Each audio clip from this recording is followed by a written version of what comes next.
Colton, what's your last name? Treadway. Got it.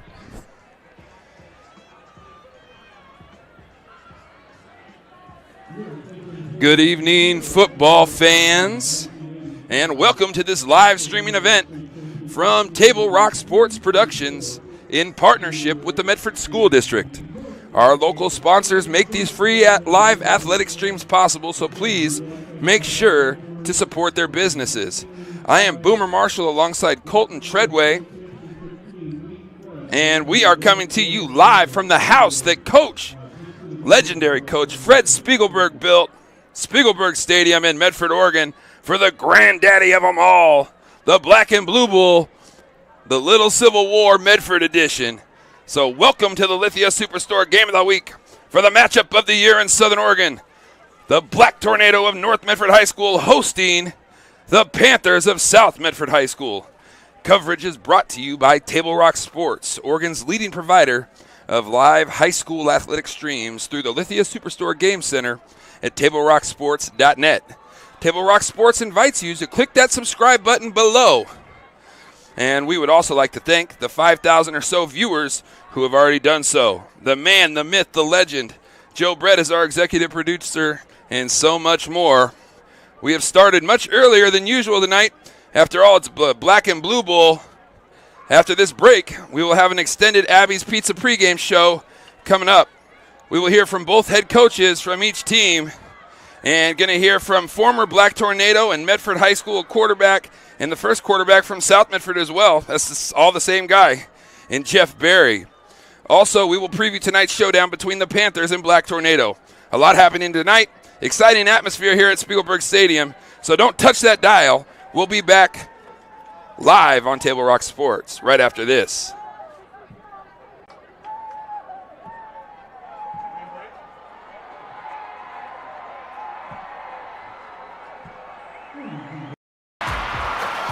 Sports are in trouble, and officials are in extreme demand.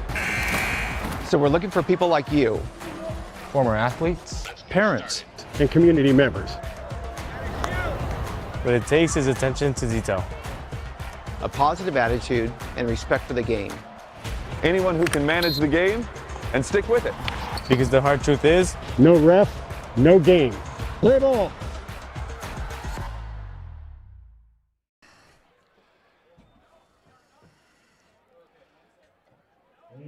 We'll take one more quick break. We'll be right back after this. The Chrysler Jeep Dodge Ram of Medford Superstore wants to buy your vehicle. So we'll beat any other dealer's offer to buy your vehicle by $500. And if we don't buy your vehicle, we'll fill up your gas tank. Only at Lithia Dodge. Whether it's game day or a family get-together, Sherm's has the quality products and prices that will make you cheer. Sherm's Thunderbird Market, Medford's original discount grocery store. You want diverse venues?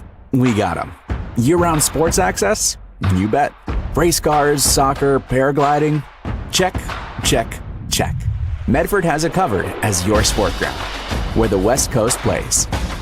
The Lithia Chrysler Jeep Dodge Ram of Medford Superstore wants to buy your vehicle. So we'll beat any other dealer's offer to buy your vehicle by $500. And if we don't buy your vehicle, we'll fill up your gas tank. Only at Lithia Dodge. Welcome back live at Spiegelberg Stadium. Boomer Marshall alongside Colton Treadway. Joe Brett is our executive producer back in studio. Folks, this is the Abby's Pizza pregame show with locations to serve you throughout Southern Oregon. Make Abby's Pizza your post-game stop. With a menu that covers all your family favorites, Abby's is an Oregon post-game tradition since the 1970s. See you after the game at Abby's. I got to sit down with both head coaches yesterday. You will hear from North Medford's head coach Nate Chin first on this edition of Coach's Corner right now.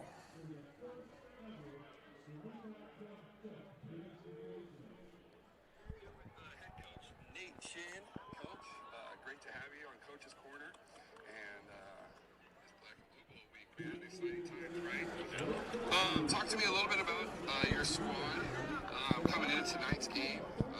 Obviously, big win last week against South Salem, but I'm going to go ahead and let you do the explaining, so go ahead. Yeah, it was big for our group. You know, we've been, I would say, and you hate to say this, when you've been close all year, you know, we've been handful of plays. If we can put some stuff together, we get some wins earlier in the season. But regardless, we are where we are, and, you know, we were able to get a good win last week, you know, to be able to be up early, and then for it to, you know, kind of come back and get behind and then win in the end. You know, that showed a lot about our kids and the grit that they're still playing with regardless. Yeah, and overcoming a lot of obstacles or situations where that you guys maybe put yourself in not the best situation with the penalties, the yards, a couple of turnovers.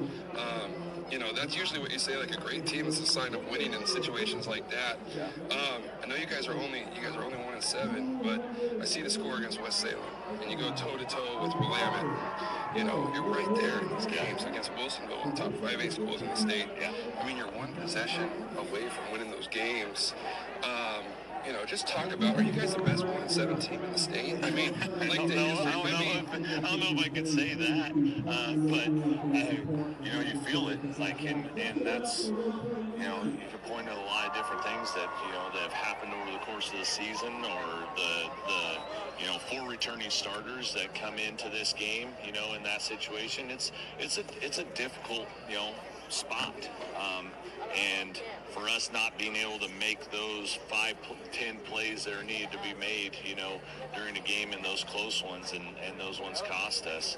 You know, I mean, our group has been tough. You know, we obviously have shot ourselves in the foot with turnovers in games. We've shot ourselves in the foot with penalties.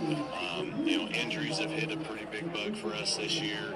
You know, so there's been a variety of things that kind of, you know, filtered in at different points throughout the season to put us where we're at. You know, but, you know, we have our seasons, you know, and we have our opportunities to be able to learn from it. And that's what we got to be able to, you know, finish on a high note this week, you know, and to be able to go out with a bang here.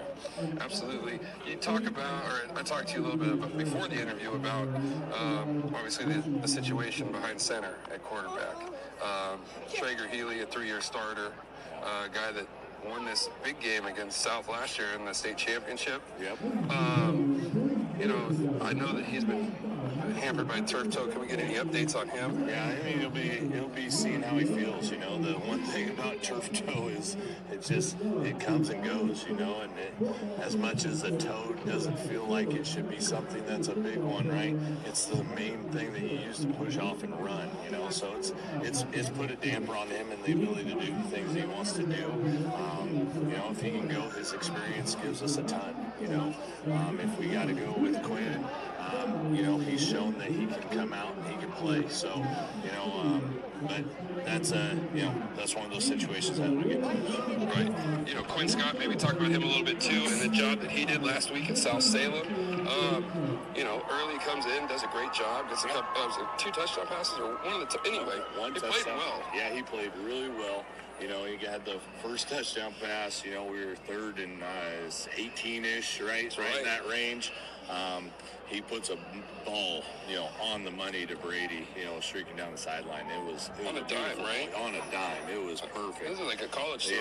Yeah, it was. It was. So he did some really good things. You know, there's some times that, you know, the ball ended up, you know, in their hands a little bit more than we wanted to, and then the penalties didn't help us, you know, and it was a variety of people. So we gotta come out and we gotta play clean ball, right? We gotta take care of the football.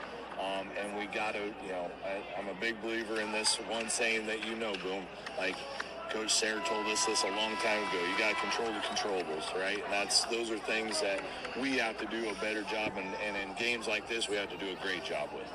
Absolutely. Great luck to you, Chin. Coach Chin, thanks for joining me.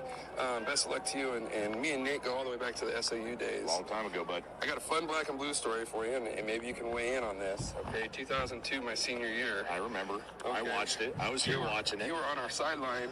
It just so happened that Phil made it back over to my house. And I was running on the field that last drive, and you and Coach Gravel were standing right there on our box, and I was like, holy cow, it's come full circle now. Nate's the head coach at North, but just talk about one last thing before I let you go. Talk about the atmosphere of coaching a black and blue game, you know, being a part of it and what it means, you know.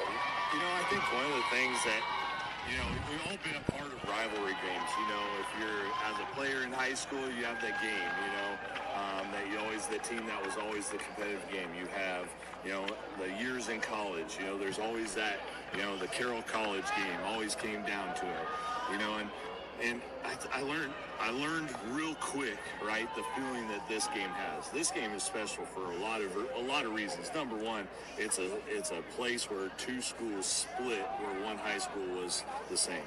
It's a school that shares a home field, right, and shares really locker room space that is 6 feet apart.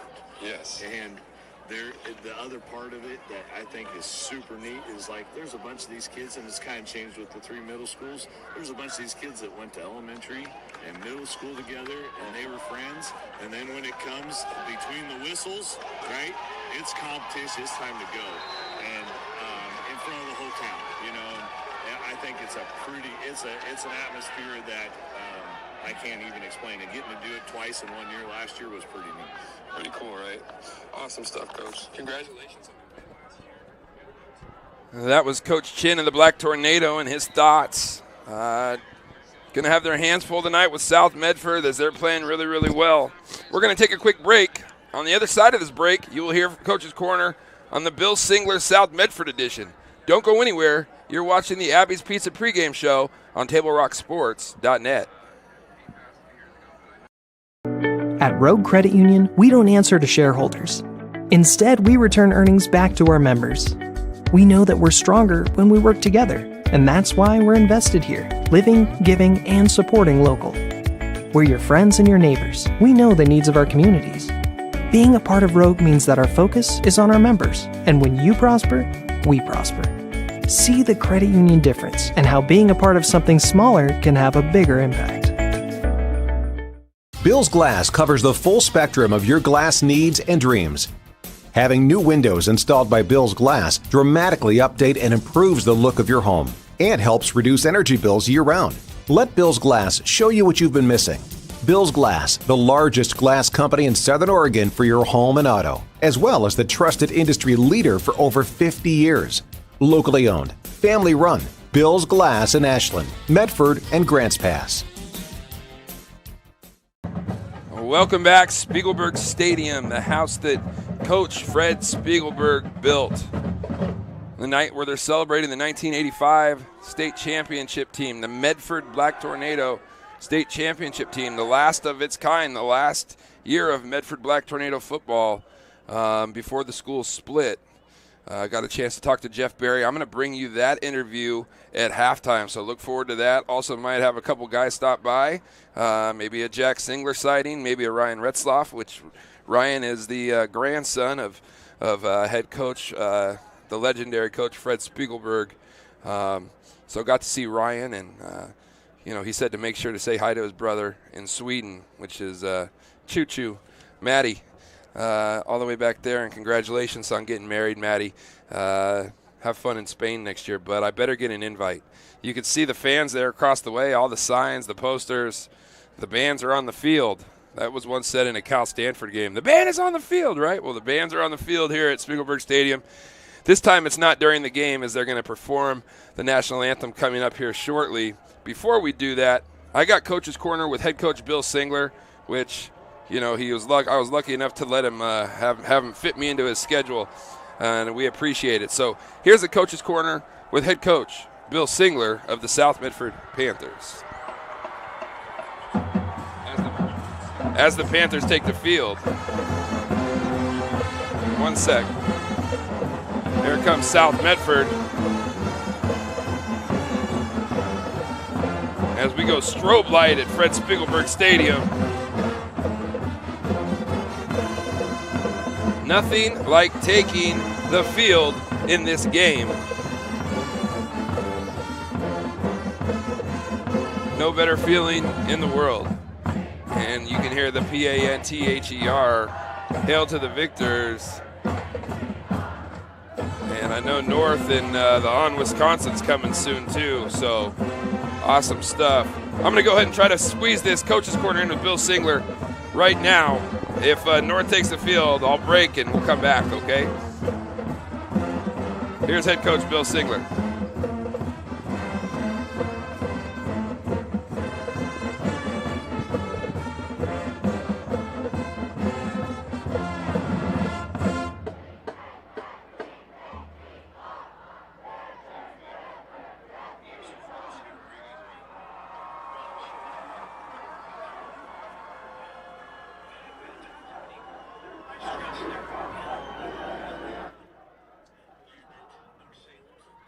Well, you just flat out can't hear it. We got on a little bit late, and unfortunately, we're going to have to play that for you a little bit later. We're going to go ahead and keep it here. As you see South Medford now hustle over to their sideline. They took the field quite early. Colton, how much time on that clock now? 7? 8 minutes, okay? A lot of time here left. It looks like the Black Tornado are still in their locker room, and here comes a couple guys out of that locker room. You want to get a shot on that tunnel where they come out of?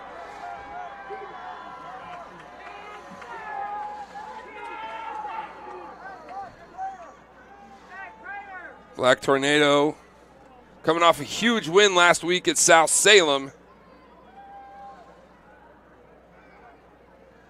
as they upended the Saxons 27-26. Black Tornado felt like they were snake bit much of the year, had some opportunities and some games to win. We'll go over those results as the game gets closer. But the designated home team this year, the Black Tornado,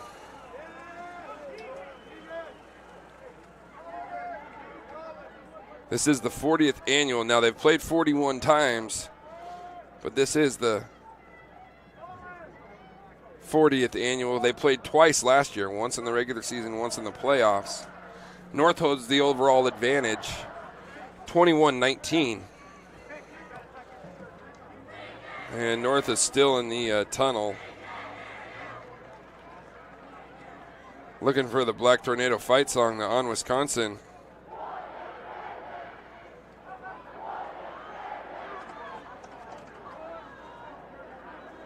Well, they're standing there for a long time. They got the flag finally, so here it goes. On Wisconsin, Black Tornado fight song.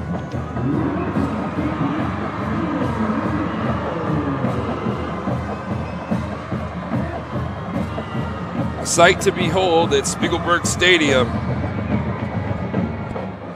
For years and years and years, the Black Tornado taking the field, 7 o'clock on a Friday night. Not too many Halloween nights, though, as this happened. Black and blue. Most electrifying moment in Southern Oregon High School athletics was right there.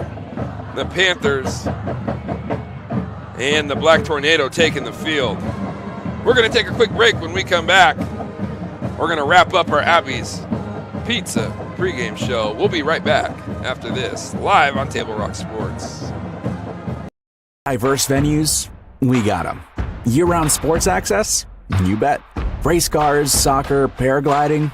Check, check, check. Medford has it covered as your sport ground, where the West Coast plays. Okay, you know how people complain about how Dutch Bros workers are like too nice, too hyper, compliment you too much, whatever? Maybe you're not nice enough. Maybe you need to get a little Dutch Bros in you.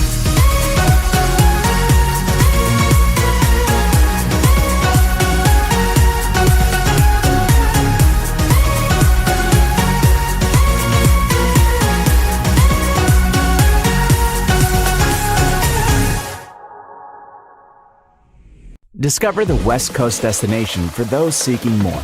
More sunny days, more athletic facilities, more outdoor adventures, more to do during downtime. Medford is your sport ground, where the West Coast plays. Welcome back as you hear the national anthem playing in the background. We'll take one more break. We'll be right back after this. It's game time. And there's only one thing that makes it all possible. Refs. We're looking for people like you. Former athletes, Parents, community members. Anyone who can manage the game and stick with it. But we need more heroes in stripes, people like you. Join the team and keep sports alive. Play ball. Because no ref, no game.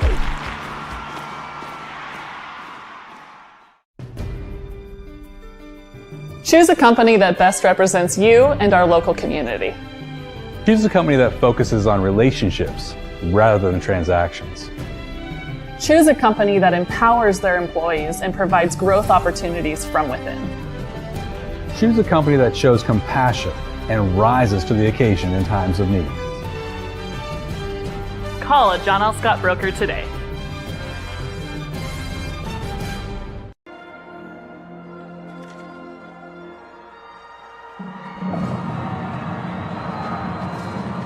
That was the national anthem live here at Spiegelberg Stadium. Black and blue edition, and in my opinion, the best edition. Hello and good evening and welcome, fans. I am Boomer Marshall alongside Colton Treadway, and we welcome you back to the Abby's Pizza pregame show as we're going to wrap it up. Here's my 2 cents on this whole game. I've played in a lot of them. I've coached in a lot of them. I've watched a lot of them. I've pretty much watched all of them. Throw out the records. Throw out the stats. Tonight is about guts, heart, toughness, brotherhood, finding a way to win. And maybe it's about a little luck. If you do win, it's an indelible memory, and it will last a lifetime. It's a flat-out fist fight between 2 programs that claim Spiegelberg Stadium to be their home and that have to share the facility. Not only do they share that stadium, but they share a tunnel where one team tonight will chant whose house? Our house, while the other team walks back to their locker room listening in pain and disbelief. I've been on the winning side, losing side, as a ball boy, a player, a coach, an alumni, or a fan. When you win, it's the best.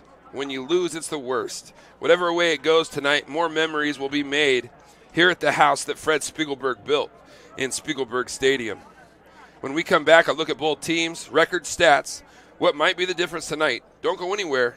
You're watching the Abby's Pizza pregame show live on Table Rock Sports.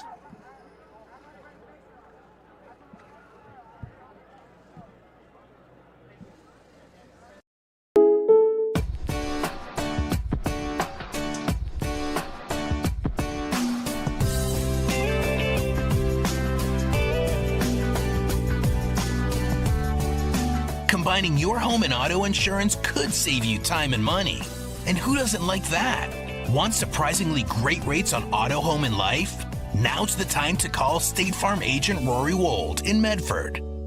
Like a good neighbor, State Farm is there. This has been my profession for 30 plus years now. I really love my work. We try to source as many ingredients as we can, as local as possible, like local fruits and vegetables. We have a menu like you would find in any nice restaurant. We don't make it until you order it, so everything will be coming out fresh. We do have wonderful desserts here as well. Every day you have 5 or 6 options as far as a fresh dessert go. People are bringing their friends and family and wanting to show off what we have here to offer. Come take a tour of Twin Creeks and meet our award-winning. Welcome back. Boomer Marshall alongside Colton Treadway. Joe Brett is our executive producer back in studio. It's my pleasure to have the call tonight, ladies and gentlemen. I'd like to send a shout out to those boys up in Sutherland right now. Our team that's on the road is all the 2nd, 3rd, 4th, 5th, and 6th grade kids from Medford are traveling up to Eugene to play in state championships tomorrow. Want to wish them all safe travels and want to wish them the best of luck as we play tomorrow at 3:30. I got the 2nd and 3rd grade South team. So wish you guys all safe travels and the best of luck tomorrow. You know, it's unfortunate you guys couldn't be here tonight. Hopefully you guys are all tuned in, though. I know it's Halloween. You're probably out trick-or-treating, but nothing better than the Black and Blue Bowl for me. So, both teams tonight, here we go. Let's talk football. Let's talk shop. Black Tornado come in with a 1-7 record. We talked about that one win, though, being last week against South Salem and how many times that they, you know, really have been snake bit and had opportunities to win against some very good teams. I'm going to go ahead and put that John L. Scott scoreboard at the bottom of your screen. Interesting to note, we'll see if Traeger Healy gets the start or if it'll be Quinn Scott. The Panthers 4-4 coming in, having won 3 straight, and look to continue to build as they got a lot of momentum. Here is Brady Patterson. He'll go to the right side. He's got a lane outside, out past the 25, and Brady Patterson out to about the 32-yard line. And he's brought down there by South Medford, number 36, Caleb Fa.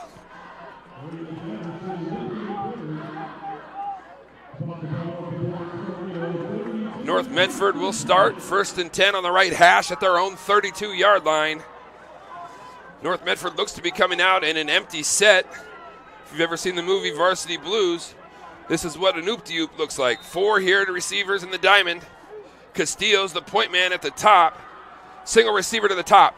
Panthers leave 5 in the box. Here's a little hitch to the top of your screen, and that is going to be caught. And that was Cameron Klein, the sophomore. And Cameron Klein, I don't think, has a catch all year. So his first year, as they split Klein to the top, went 4 the other way. And Traeger Healy on the timing pattern was able to hit. Is that right? No.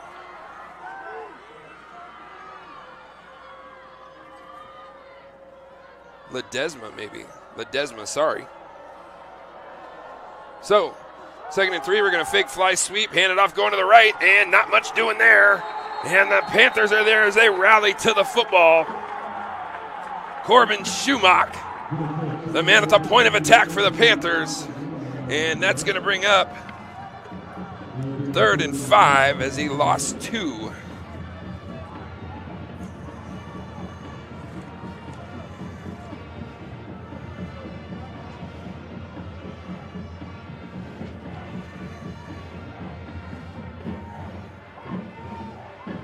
Third and 5, Traeger Healy coming out. Bottom of your screen is Liam Ray. Brady Patterson right next to him. Panthers showing man-to-man. Patterson runs a little out route. Healy's going to keep the ball, look to run, and he's got it out over the 40-yard line, and a big tackle there. That was number 42, Eric Toney. But it's going to be enough as Healy picks up 6. And he's got enough for a first down.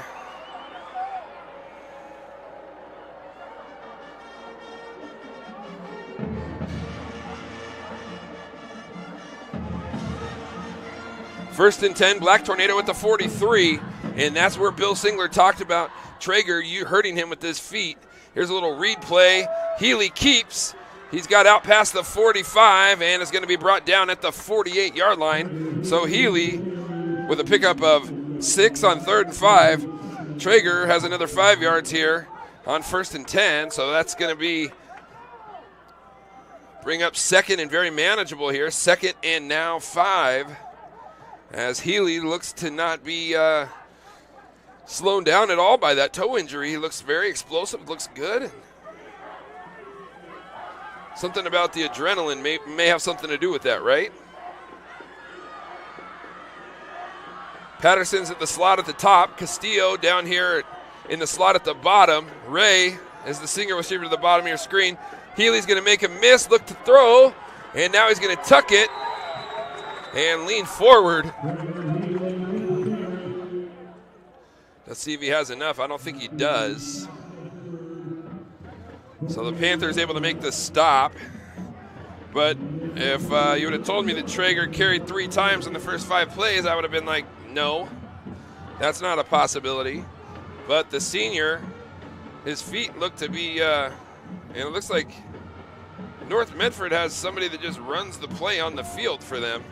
And if I'm not mistaken, I believe that's the JV quarterback from last night, Kyson Scheid. Here we go, 3rd and 1 for the Black Tornado in Panther territory at the 48. Healy turns, hands off, and driving is Castillo. And Joe's going to have enough for the first down. Black Tornadoes will move the chains as Joe Castillo picks up 2. First down, Black Tornado.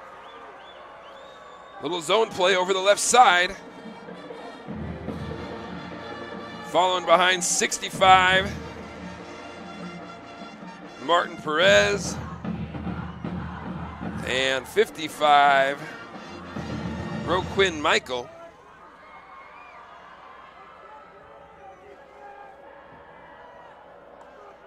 Black Tornado, a little motion, looking, got a little crossing pattern. Pressure's there. Had him tackled, but nothing doing. And ow, that probably had to hurt a little bit as the Panthers were able to chase him down. That was number 28, Brody Roberts, as he had secondary contained there.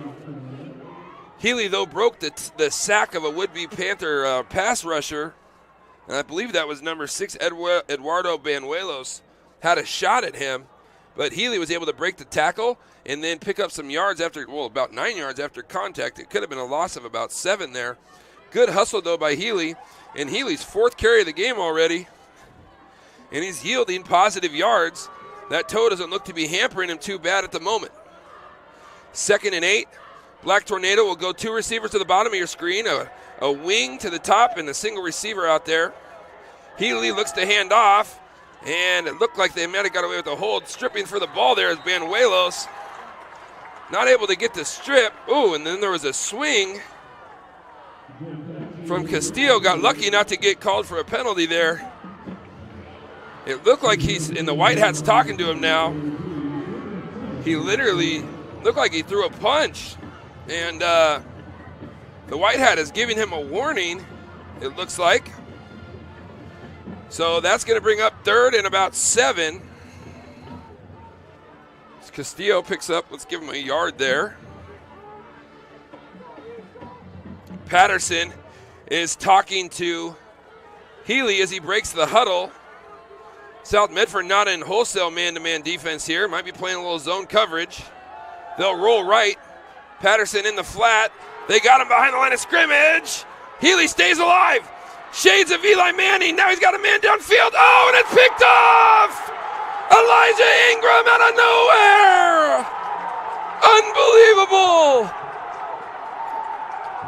Healy had him. He was open. He broke 3 tackles. A great individual effort.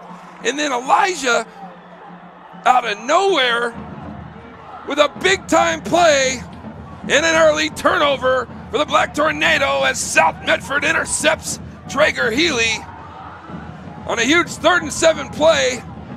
And just like that, we got sudden change. And the Panthers got the ball in Black Tornado territory.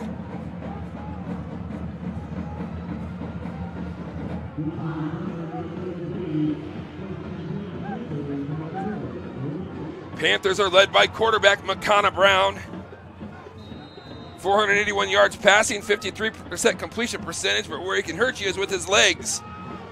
202 yards on the ground and 6 touchdowns. But this is their bell cow, Kellen LaFay. And LaFay grinds forward for a pickup of 6 on 1st down. And running behind Wes Boyd in that big offensive line. No surprise that LaFay gets started like that. LaFay has 796 yards on 136 carries on the season.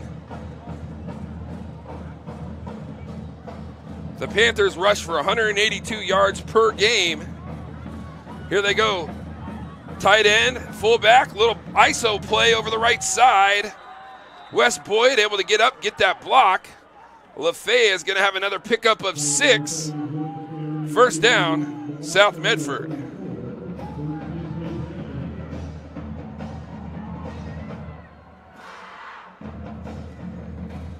So the Panthers have the ball at the Black Tornado 34-yard line. Elijah Baines, the 2 Elijahs. They got the Elijah who's about 5'7" with an A, Elijah, and Elijah, number 7 at the top of your screen, goes about a foot taller than him. Tight end here, bottom of your screen. Wes Boyd is to the left. Looks like Black Tornado are going to blitz. And a little miscommunication. LaFay has it, though. He's going to run. He stays on his feet.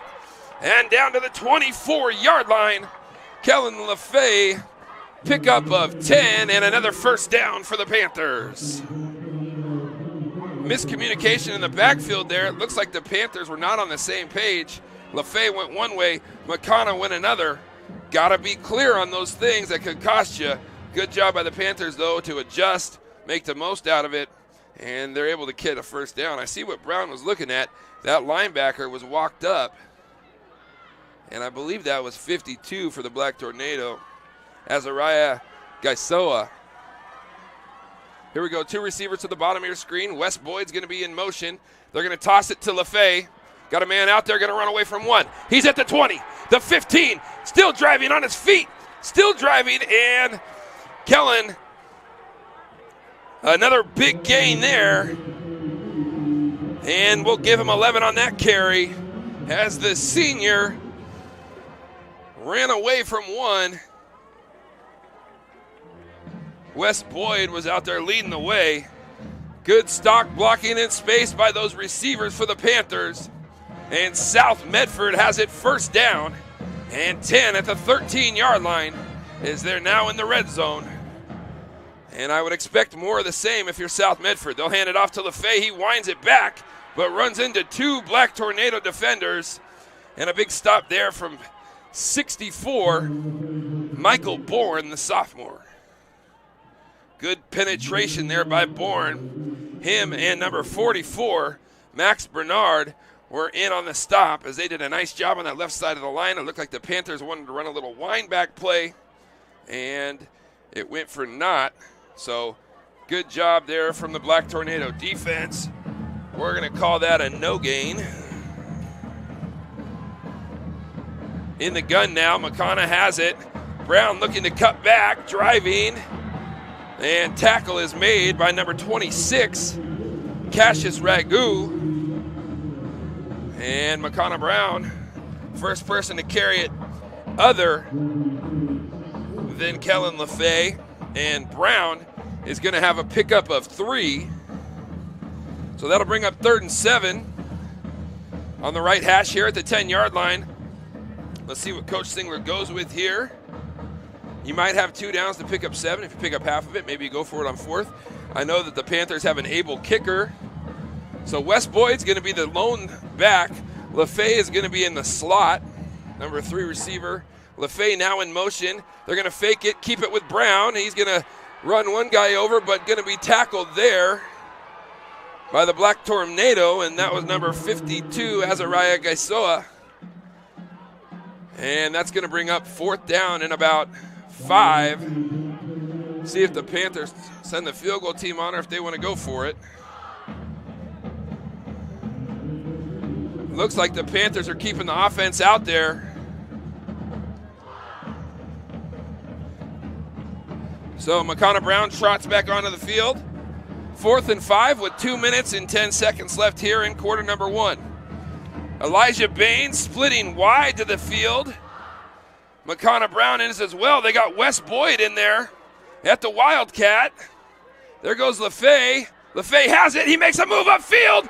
LaFay reaching, gliding, touchdown, South Medford. What a call by Coach Singler as LaFay went over the left side in a Wildcat formation. Touchdown, Panthers.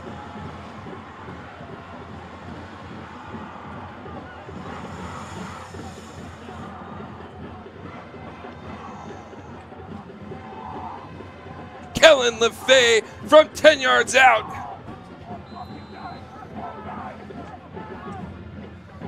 Good snap. Ball is down. Kick is up by Thornstead. It is good. And the Panthers strike first on a Kellen LaFay 10-yard run. Fly sweep to the left. North did a great job keeping contained. LaFay put his foot in the ground, went north and south, and got in the end zone for the Panthers in an early 7-0 lead. We'll take a quick break. We'll be right back after this.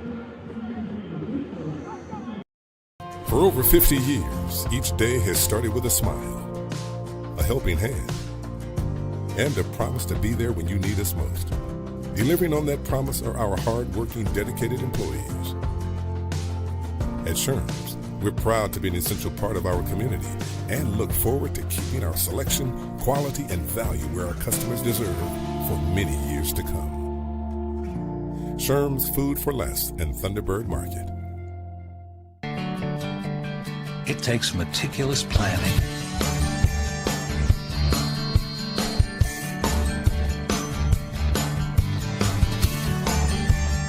continuous monitoring and forward thinking to deliver the perfect 3-egg omelet. Welcome back live.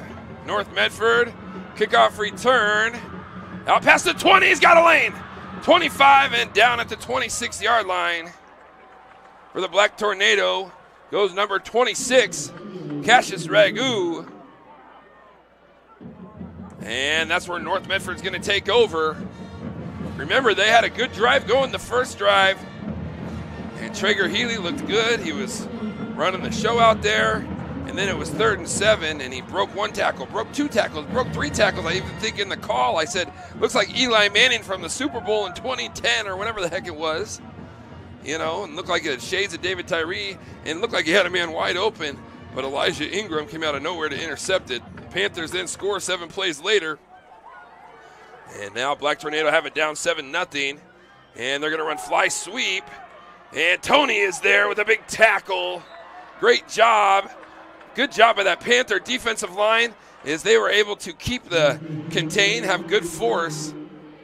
And that was number 57 at the point of attack, Issa De La Torre. And Issa was able to turn him back into Eric Tony. And the Panthers on defense look to be getting after it right now. Going to be a pickup of 2 for the Black Tornado.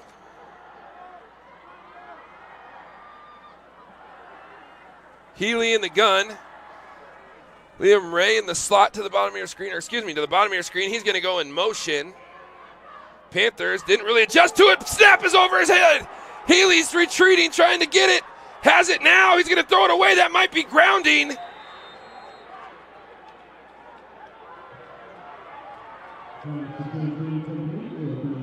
Whoa. Good job by Healy to stay composed there. Had the makings of a safety or something of that sort, but he able to get it to a receiver in the direction of a receiver at least. So that's going to bring up 3rd and about 9 for the Black Tornado. And it wasn't that long ago they were driving, they were moving the ball, they were doing good things, and then all of a sudden the interception and the Panthers drive down the field. And now they're a little bit disarray. Need to get this first down, get calmed back down. If you're Coach Nate Chin in North Medford, North will go in motion across the field. Patterson looking to run divide there. They're going to screen pass set up. Ball's out. I think it was incomplete as the pass was intended for Cassius Ragu. And the pass from Healy will go incomplete. And that'll bring up 4th and 9. And it looks like the punting team will come on for North Medford. Well, check that. Patterson, Brady Patterson, is a kid that grew up playing quarterback, and that's the kicker for the North Medford team. And if you watched the JV game last night, North Medford did a great job in special teams. So you got to be heads up here if you're the Panthers. Be heads up for a fake of any kind. Patterson is able and can throw it, but he's going to punt this one, and it's kind of a high, short punt off the side of his foot. And the Panthers, I believe, are going to take over again in Black Tornado territory. Recall it right at the 50-yard line. And if you're the South Medford Panthers, kind of a dream start.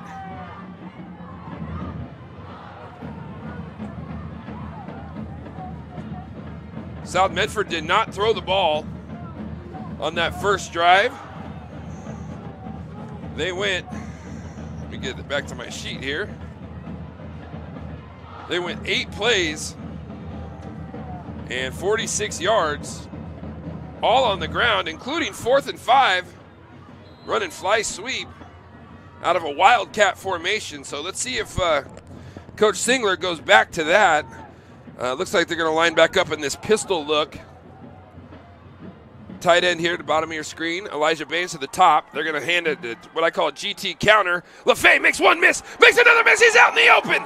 Kellen LaFay inside the 25 and at the 24 on a pickup of 26. The senior on the GT counter, able to bust through the middle, and that's how you hit the counter downhill.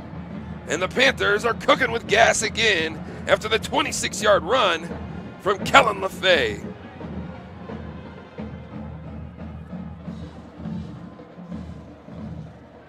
(12, 24, 34, 60). LaFay already has 70 yards on the ground for the Panthers. And we got to be coming close to the end of the first quarter. 15 seconds. This should be the last play. And they'll hand it back off to LaFay. He winds it back on that little wham blocking play. So LaFay's going to have 5 more. And that's going to do it for the first quarter. After 1 quarter complete here at Spiegelberg Stadium, it's South Medford 7, North Medford 0. We'll be right back after this.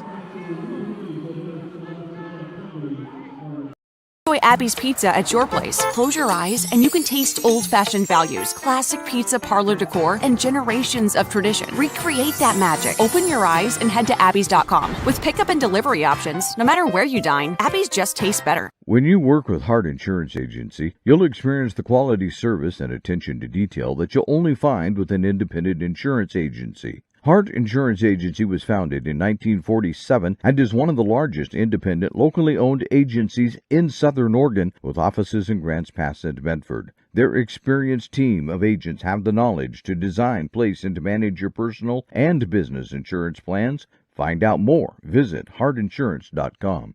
Here's a good-looking pizza, guaranteed to bring some smiles. And right now, it's on sale, so it's good for your wallet too. This giant is loaded with toppings and can feed up to 6 people. Order at abbys.com. Give us a call or just drop by. Only at Abby's Legendary Pizza. Welcome back live here at Spiegelberg Stadium. I'm going to go ahead and make that John L. Scott scoreboard you see at the bottom of your screen and turn that into the second quarter. I want to say thank you to our sponsors for making tonight's coverage possible, including the Lithia Superstore on Highway 62, your home for Chrysler, Dodge, Jeep, Ram, and Fiat vehicles and trucks. Our title sponsor, Lithia Superstore. The difference so far, a Kellen LaFay 9-yard touchdown run as the Panthers lead 7-0 as they're trying to get something else going there at the 19-yard line. In motion goes Wes Boyd on a 2nd and 5 play. LaFay downhill, driving, grinding, leaning forward. And I think Kellen's going to have another pickup of, let's call it 3. So that'll bring up 3rd and about 2. I'm doing that by head there, and boom. The head is working right now. And I don't know why it doesn't say second. Okay, let me click on that. There we go, second quarter. LaFay so far has about 80 yards rushing for 9 carries. Maybe even a little bit more, 85. I got to go back and add it up. But if you're head coach Bill Singler, this is just the start you would want. You didn't have the kickoff. You're up 7-0. You have the ball. They're going to go in Wildcat here. Boyd has it. Going to make a cut inside, spinning forward. And the big fella, Wes Boyd, 6'1", 220 pounds, goes downhill. LaFay lead blocks for him. And Boyd on his first carry of the night is going to have a first down for the Panthers as they're able to move the sticks on a 3-yard scamper. So first down at the 13. Uh-oh. Hit that options button. There you go. One more time. One more time. There you go. Oh, yeah, you can see that. So 1st and 10 at the 13-yard line.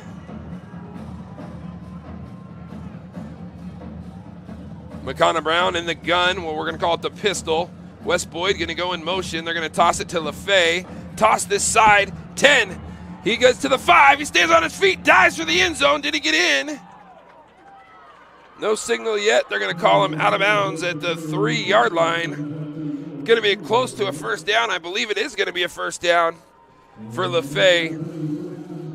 And more of the same for the Panthers here.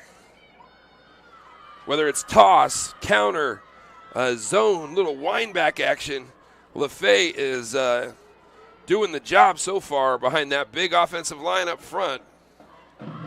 So 1st and goal for the Panthers at the 3-yard line as South Medford looks to punch it in. McConnor Brown with LaFay and the pistol behind him. Turn, handed off to LaFay. Grinding back, leaning over. Kellen LaFay from 3 yards out. Touchdown, South Medford. Cue the fight song. As LaFay on that little wind back play, little zone blocking up front, able to see that, get that cutback lane. And LaFay says, hey, give me 6 more. And the Panthers are up 13-0, maybe 14-0, barring the extra point. Jaden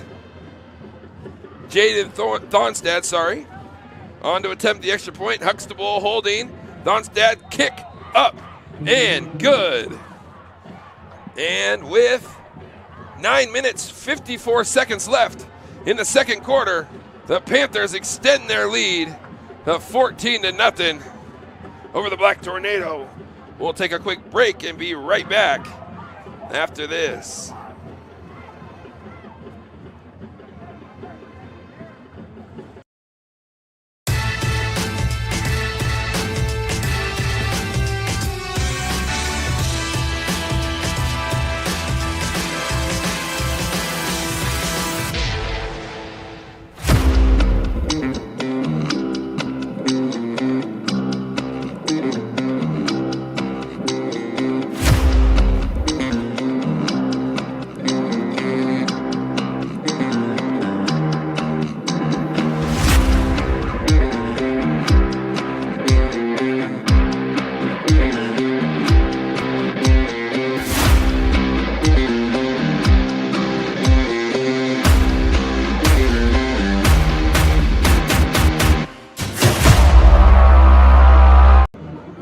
Back live at Spiegelberg Stadium, the home of both North Medford and South Medford High School.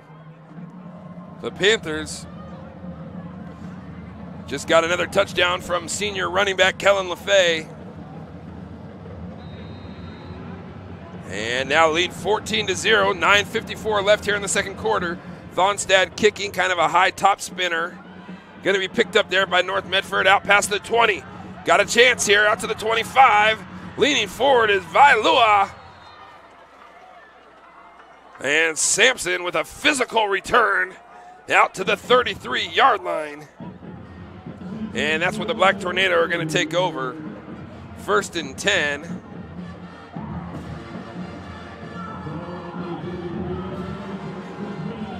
And if you're North Medford, it's time to get something going here offensively.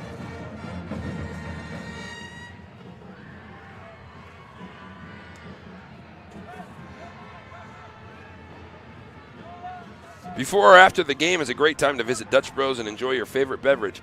Dutch Bros supports the communities that support them. And for over 30 years, there is no better place after the game than Abby's Pizza. Make new memories at Abby's. Empty formation. Healy looking. Defense is right there, though. What a great play there from the Panthers' defensive backfield. That was number 20, Cade Seward. Seward's daddy, once upon a time, played with me at Southern Oregon University, so good to see Cade in the mix and doing a great job. Seward also played for head coach Nate Chin when Nate was at SOU. I was at SOU with his daddy, Eric Seward. And as Cade there made the great play. And a loss of about 3.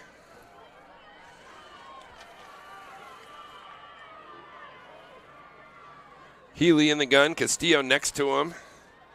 In motion goes Ray. Looking right. Good coverage there by the Panthers. Healy now with his legs. He'll slide down. And Traeger's going to have a pickup of about 6.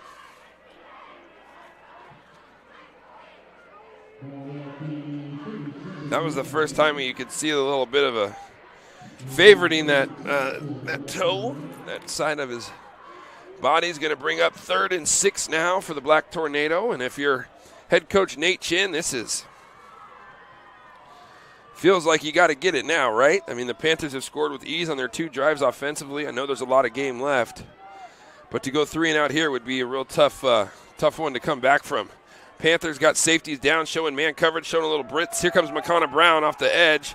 Panthers defense there, And going to be sacked is the Black Tornado. And that's going to be number 65, Corbin Schumach, the senior on the sack. And going to force North Medford into a punt situation in 4th and long. And the Panthers are able to respond to come out after that score and get a 3-and-out on defense and get an opportunity to get the ball back right here. Back to receive for the Panthers, the junior, number 19, Levi Walters, and Brady Patterson, the punter for the Black Tornado.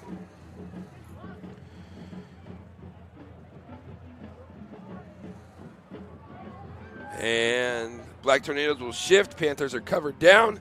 It's a good snap. Patterson gets it off. Walters is there, and he's just going to let it bounce. And so when you say scatter, scatter, scatter, or like my brother in the clouds now, we say Peter, Peter, Peter, right? So the Panthers are going to take over at their own 40, their worst field position so far today. Both times, first 2 drives, they had the ball in Black Tornado territory. So South Medford has it at their own 40, 1st and 10, and looking to extend the lead.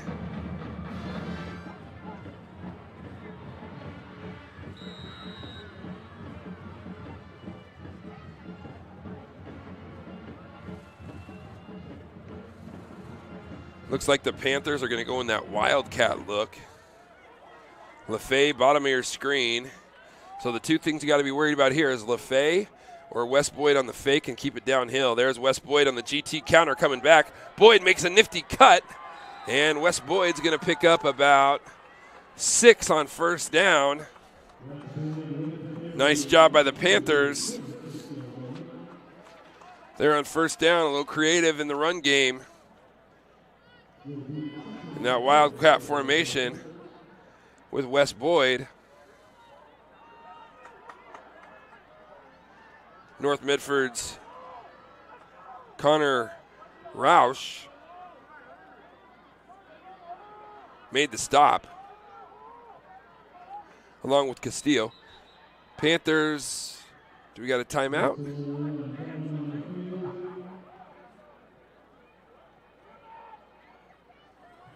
Looked like we got a snap infraction or something of that sort. So, first penalty of the game.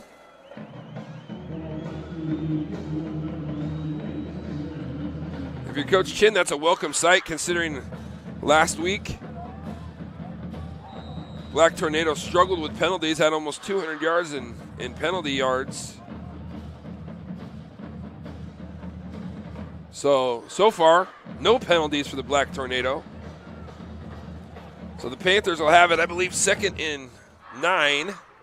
2nd and 9 at their own 41. Wildcat formation. LaFay in motion. They're going to go ahead and give it to Kellen. He's got a lane. 45. And he's going to lean forward. And LaFay is going to get out to about the 47-yard line. And a pickup of about 6 yards for the senior. And that's going to bring up 3rd down and a lot more manageable. We'll call it 3rd and about 3, maybe 3.5. Black Tornado trying to get a 3-and-out right back. This would be a big stop for North, trying to get the ball back here. You'd hate to see South, if you're a Black Tornado fan, get a 1st down here and keep moving the sticks, especially after the back-to-back 3-and-outs for North Medford. South Medford's going to go in that Wildcat formation. Here goes LaFay. Boyd's going to keep it, leaning, lowering the shoulder, and the big fella rumbling, bumbling, stumbling has a pickup of 4 and a 1st down for the Panthers. Tough to defend. You have to be able to defend, horizontally, as well as the downhill running ability of Wes Boyd. Like we talked about, 6'1", 220 pounds. So you got to worry about the speed of LaFay going sideways. You got to be able to contain him. And then you also have to have, the toughness, to be able to stop the downhill, variation of that play, which is Wes Boyd coming north-south right at you. Panthers ran 64 plays last week to West Salem's 32. They're known for this ball control kind of offense. They'll pitch it to LaFay. He's got a lane. Good job by the Black Tornado, though, as they close quickly. That was Samson Veilua and Joe Castillo. The two running backs and the two linebackers did a nice job there. It looked like LaFay had a lane and an opportunity to burst, but great job by them, the Black Tornado, closing it down there defensively. And Castillo came all the way from the backside. Or no, excuse me, now he's coming back over here. So those two were front side and middle, so that's pretty good stuff right there. Closing that down, good speed. Tough to get to that second level on that toss play. So a gain of 4 for LaFay. It's going to bring up 2nd and 6. And here's another GT. LaFay picking his way. Nice patience there. As Kellen now is going to get down to the 37-yard line. A pickup of 8. And I'm running out of room to write down carries for this dude. He's already got 9, 10, 11, 12, 13 carries. The Panthers have 7 first downs. They have not thrown a ball yet. 5, 10, 12, 14, 16 running plays. I would call that one-dimensional, but the Panthers do it in a multitude of ways. They run horizontally. They run vertically. They get downhill. They'll run some power football at you, a little smoke and mirrors with the motion. Now they're back to pistol here. Hand it off to Wes Boyd. He's going to lean forward, and kind of those yards after contact is the big fella. They say 3 yards in a cloud of dust. If you're Wes Boyd, it's like 4 yards in a cloud of dust. As Boyd picks up 4 right there. 2nd and 6 now for the South Medford Panthers. And you ever heard of the term, if it ain't broke, don't fix it? You don't have to throw the ball if the running game's working, right? Jack Singler is in the house. How you doing, buddy? Good to see you. You want to put that on? So we're just talking, the Panthers have run 18 plays on offense, all on the ground. Now in the pistol, looks like McConnell sees the walk-up linebacker. Maybe they're going to go the other way, and that's what they do. They hand it off to Wes Boyd in a little ISO play downhill, and Boyd's going to lean forward. Wes is going to pick up, let's say, 3 more. That'll bring up 3rd and 7. And Jack, if I'm going to bring him in, former quarterback at not for just South Medford and the son of head coach Bill Singler, but former coach from South Medford, former quarterback from SOU, and also in the boat of not only did he play for Bill Singler, but he also played for Nate Chin, just like myself. So kind of understand what's going on. What do you think so far of the game there, Jack? What a great Friday night for them. There's nothing like the black and blue world. My dad, he's going to run the football, and he's going to give it to you a million ways. So, what a great thing to see. Traeger Healy is so athletic. Yeah. Now they're going to throw it, and they had Wes Boyd out there. Did he get enough for the first? He did. So first pass is a controlled one, right? We got, out in the flat, a good look. And 1 pass completion, 1 pass attempt. That's going to be Wes Boyd's going to pick up about, let's call it 5. And the clock is going to become a factor here, too, as the time's starting to dwindle. Now at 1:15, so you might have to pick up the pace a little bit here. If you're South Medford, you do have all 3 timeouts, though. So, worst case scenario, you want to go in with a 14-0 lead. If you get a touchdown here or some points, that would be the cherry on top. Panthers unorganized at best, and timeout, South Medford. We're going to keep it right here. Jack, thanks for coming up, bud. But first off, talk to me about your black and blue experiences and memories that you have of this game. My dad taking over this job, how great for me just to be a ball boy and a water boy, watch you get that first win in 2002 in the Packed House, watch guys in 2004 like John Weaver, Logan Boyd, Kyle Singler, all these guys out there. How terrific to be around for this long. As a player, going 4-0 from the freshman level up to the varsity level, having that big win as a senior, 56-0, which was something you dream about as a kid. So you can't beat it. Absolutely. I was along for the ride on a few of those with you, Jack. Yes, sir. Obviously last year they had the two-headed monster were the first time they played twice in the same year. The Panthers got the conclusion of the season, and then North Medford came back in the quote-unquote Columbia Cup or the B-State Championship, whatever you want to call it, and got the win. But it just kind of, goes with this. If you kind of read this, it's, what did I say? It's like, you throw out the hold on, where is it at? Throw out the records, throw out the stats. Tonight is about guts, right? Yeah. That's what it is. So here the Panthers are. They're going to run that toss formation, or the toss to the bunch formation.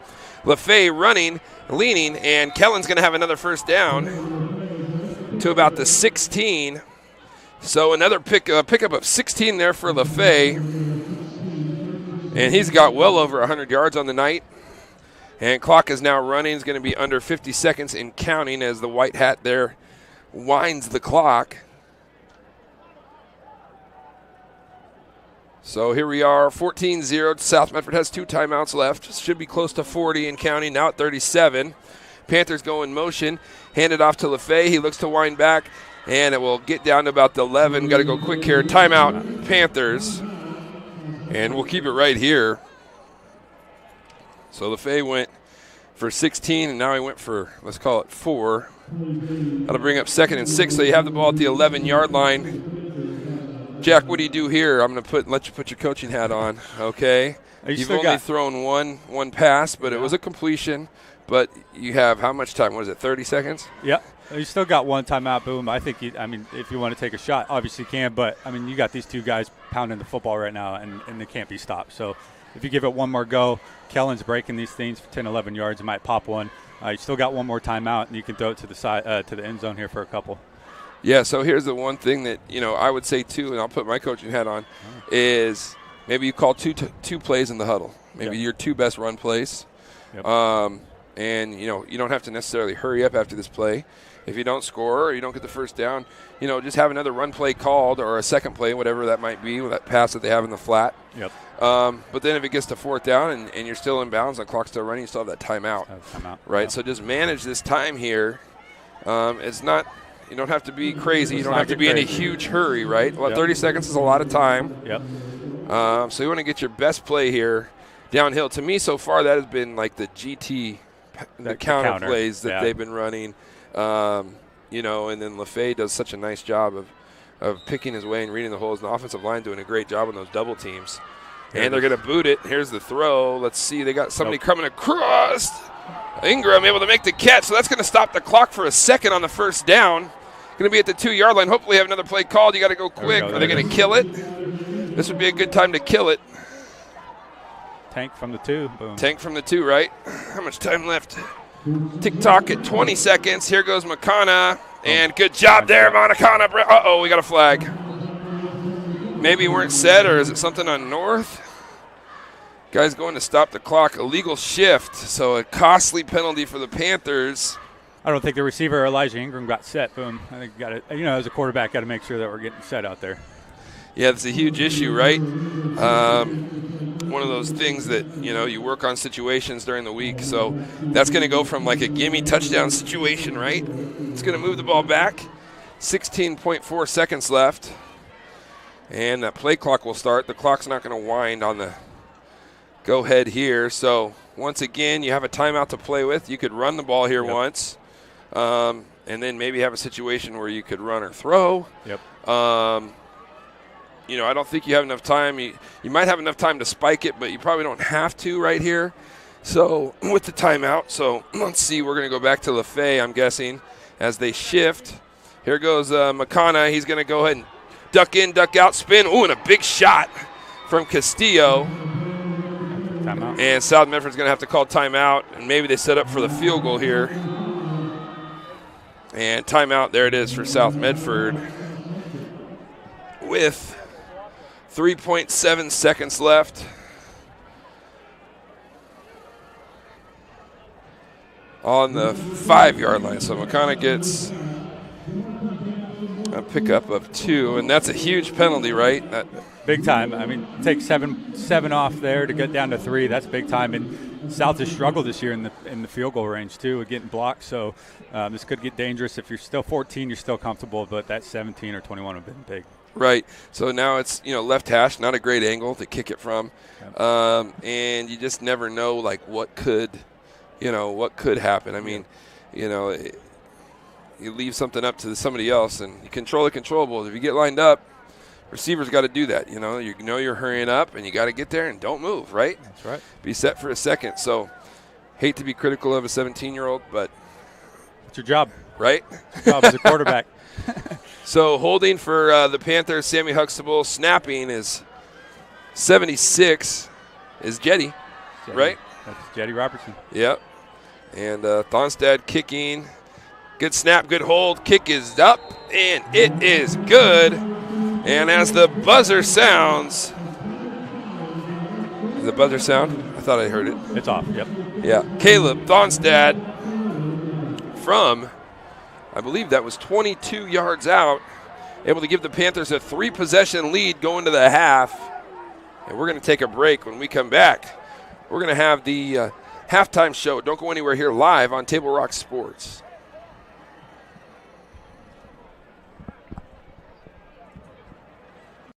Time of year again, time for our huge truckload meat bonanza at Food for Less.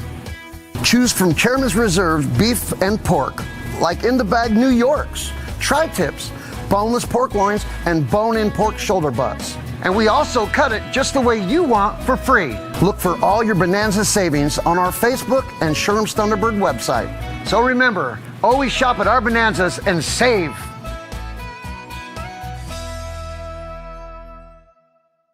Now's your chance to stock up for fall with Sherm's annual sale now through October 14th. Save on many items including canned goods, juice, pasta, and more. Grab a whole case of essential everyday canned corn or beans for $16.98. That's just 70 cents per can. Campbell's tomato or chicken noodle soup, only $25.98, just $1.08 per can. Or Hunt's spaghetti sauce, $11.48, a low price of 96 cents per can. Stock up for fall with the Sherm's Case Goods sale at all Sherm's stores. Welcome back as we head to the half. Kellen LaFay, the story so far for the Panthers, 15 carries, 126 yards, 2 touchdowns, touchdown runs of 9 and 3. As the Panthers have been dominant physically both ways. The Black Tornado, if I'm not mistaken, only have so far 15 plays that they've run offensively. One of those being a turnover in that interception by Elijah Ingram. Starts with an A. We have Elijah Baines and Elijah Ingram, right? One of them with an A, one's with an E. But the Panthers have been playing keep away 16, 17, 18, 19 as they play the whoop, whoop. 3, 4, 5. The Alan Barber, the principal at North, actually, I think was his music back in the day. Yeah, baby. At the state tournament, as I see Bill Singler make his way across the field, and he was obviously up here. I think he's in the far booth, though. I haven't heard him, so been pretty quiet today, which is unlike Bill. Pretty relaxed.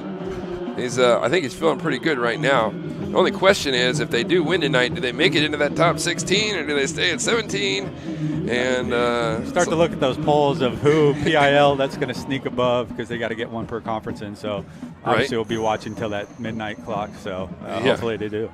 Yeah, no, it's. Do you want to go play West Lynn?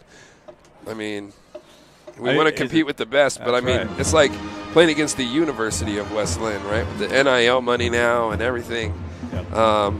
It's legal, so how can you knock them for doing it if you got it, right? That's right. But yeah, unfortunately, I think there should be like a league where that stuff is legal, and then we're a league where maybe that stuff isn't so legal. Maybe one kind of muddies the water, right? Right. But who am I? I'm just knowing my role, okay? Yeah. I'm not gonna just down here speak in on Medford, all that stuff, right? Yeah, just down here, little Medford. Don't worry about us, okay? But no, great showing so far for the South Medford Panthers. Defensively, they've been outstanding. Really, the only thing that's hurt them at all is Traeger Healy in the run game. And going into tonight, I think that was probably the last of their concerns, considering Traeger Healy's been really hampered, really hindered by that turf toe injury. That is so painful and is excruciating, and I know he's out there on guts alone, 3-year starter, but I believe he's compiled about 25 yards rushing so far. There's Andrew Peterson in the house, former Panther left tackle. For me, had my blind side all the time, so good to have him up in the booth. Good to have Jack Singler up in the booth. Jack, one more time, talk about, you growing up as the son of the head coach, coaching in this game. What was it like in your household? And, I mean, you don't have to divulge too many details. Yeah. But, I mean, I know it means a lot to Bill. I know the kids mean a lot to Bill. Talk about, his excellence as a coach, as a dad to these kids. Yeah. Because, I mean, he's more than just a football coach. Yeah, and I think the fact that he can't give it up says a lot, and that he's been doing this for so long. Now in his 70s, still kicking. But, growing up, just seeing his fire and passion to just give kids an experience in Medford, that's big time. Playing in the stadium in a packed house, 10 to 15,000 people, whoever showed up. He was just so committed to giving everybody the best experience, giving it his all every single day. And it was just so fun to watch guys like you and Andrew just got to play and growing up and learning from you guys. But he loves South Medford and he bleeds blue. But he's a Medford guy, and I think, he was a Black Tornado, so any chance he can to give it to these guys he's going to. Yeah, no, absolutely. It's been great to just kind of watch him the last few years, because I think people have thought, he's going to be on his way out. And like I've told everybody, that would be the worst thing ever. I mean, this guy's given literally his heart and soul to this program. A lot like Dennis Murphy did for the basketball program. A lot like Rod Rumry did, for the Black Tornado back in the day. And even going back to Coach Spiegelberg, I don't want to compare anybody to Coach Spieg. I mean, I never really got a chance to be around him that much. As a kid I was a little bit, but I never really got to see the fire in his eye, and I've heard that was pretty awesome to see from, the Retzloff family and, talking to Scott and Spiegelberg, and say hello to all the Spiegelberg family out there that are watching, whether you're in Sweden or Corvallis. That's right. I know you guys are tuned in, so just a big shout out to you guys, and a big shout out to all these teachers and coaches that go above and beyond the call of duty and that love that they give these kids in Southern Oregon. I know Nate does the exact same thing. Yep. Nate is an absolute 10 of a person. I know his staff is the same way. Yep. And I don't just want to make it all about Bill, because I played for Nate, and he's one of my all-time favorite coaches. Really was a really incredible coach. And just even a better guy, as good as coaches as Bill and Nate are, they're even better people. And that's awesome to have in the city of Medford. And he's got to make you feel comfortable, when you have kids growing up like I do, like you do, to have these people, these great men that are leading these programs. So hats off to everybody involved, from athletic directors and principals, like my sister, Emily Brink at North Medford.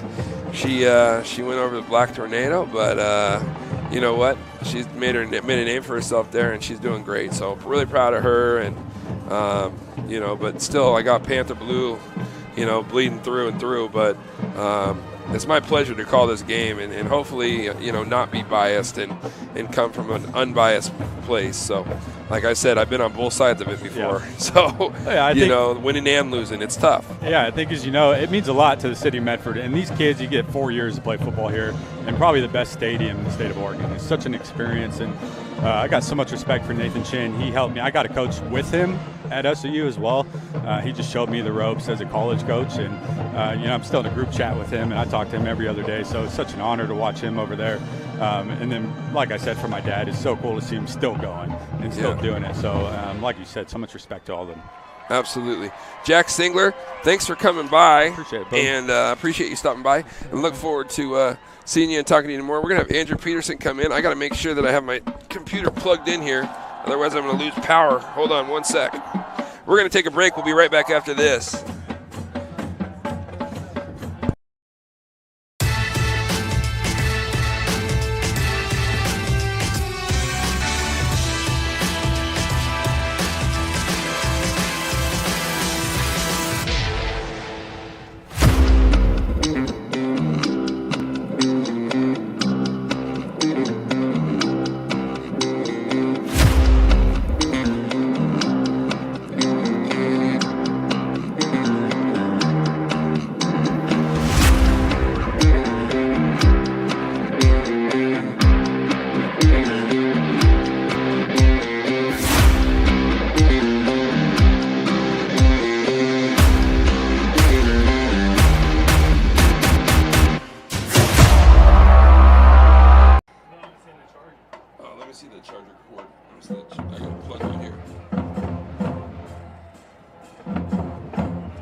Welcome back live here at Spiegelberg Stadium. Boomer Marshall alongside Colton Treadway.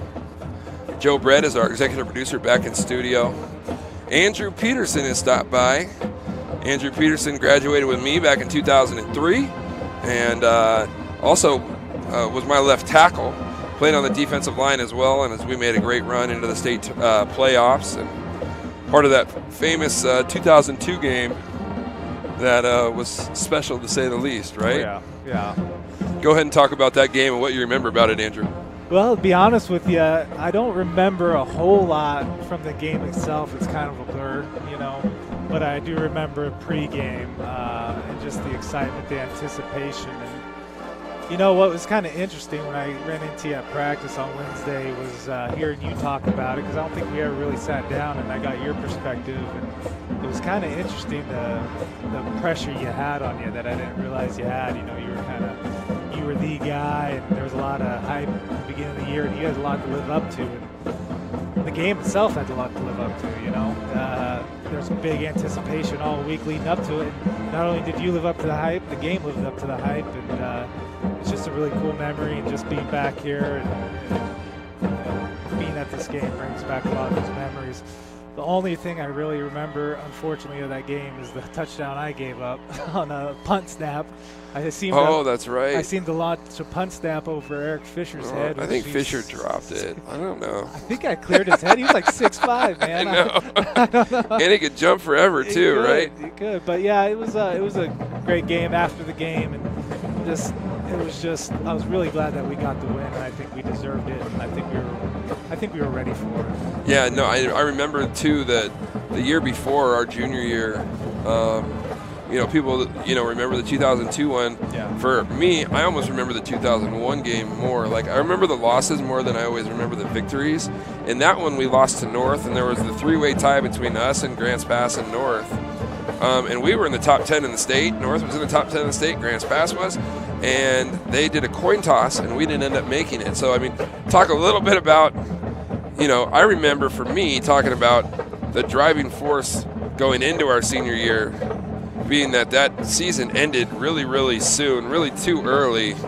I think losing that game in a lot of ways, for the seniors that didn't get to come back, it was tough. But for us, it might have been the driving force that maybe got us over the hump the next year. Oh, 100%. I think we in 2001, we kind of had the problem that North did in 2002, is that we were a pretty junior-heavy team, and kind of just like they were. And I think we were just ready for it, man. We were used to beating them in middle school and coming up through, and I just, we kind of just knew going into the year. You kind of know, even if you're a player or a coach, you kind of know going into the year that you got a team. And we knew it, and, just not everybody else knew quite yet. But as we got going, and, I was almost kind of rooting for North that season to go undefeated because I wanted the collision.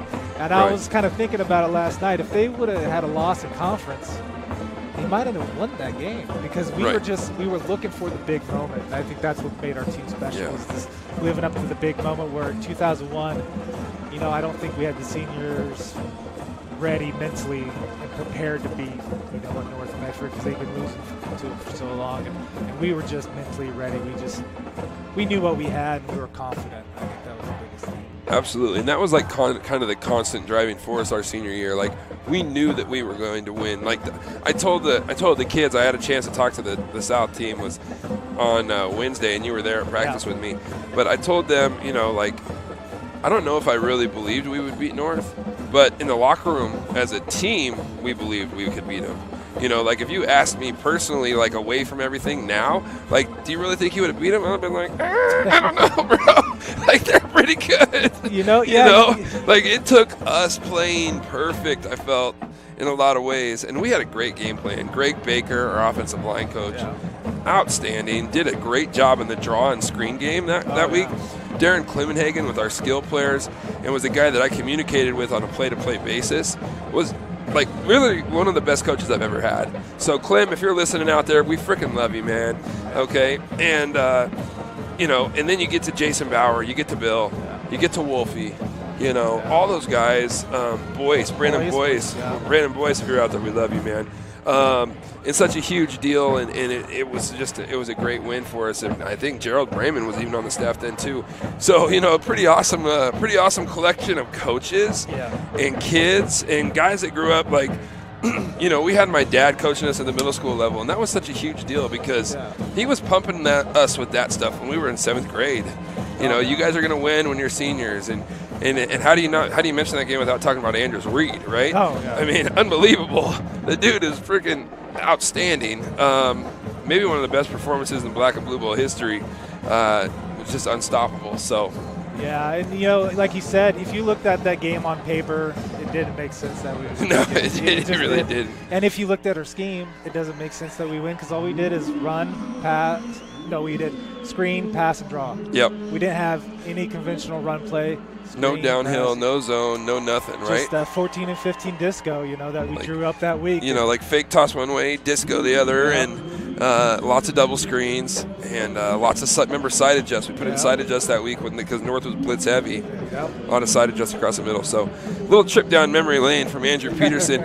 Andrew's also been coach. He's coached at South Medford for how many years? 4 years or 5 years as offensive line coach, and then coached at Mazama as well for how many years? 4 years. 4 years, and then now you're working in you live half the year. Is that right, in Chattanooga? Yeah, I do. Tennessee. 2 weeks on and 2 weeks off, so I'm home for 2 weeks just outside of Chattanooga in a town called Saudi Daisy, and then I'm on the road for 2 weeks. So we do. I'm a helicopter mechanic. We do aerial fire suppression for fires. So when I'm not out in a fire somewhere, I'm actually get to come back here and see full friends and family, and I work out at the hangar over there in White City. That's awesome, man. Well, it's so great to have you back, and thanks for coming in and checking in with us during this halftime show. And when we come back, I'm going to talk a little bit about what we saw in the first half, preview what we got going in the second half, what it's going to take for North to get back into this thing, and ultimately what it's going to take for South to finish it off. So exciting halftime show action coming back to you after this, live on Table Rock Sports.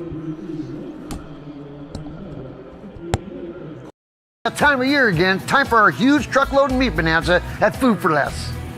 Choose from Chairman's Reserve beef and pork, like in the bag New Yorks, tri-tips, boneless pork loins, and bone-in pork shoulder butts. And we also cut it just the way you want for free. Look for all your bonanza savings on our Facebook and Sherm's Thunderbird website. So remember, always shop at our bonanzas and save.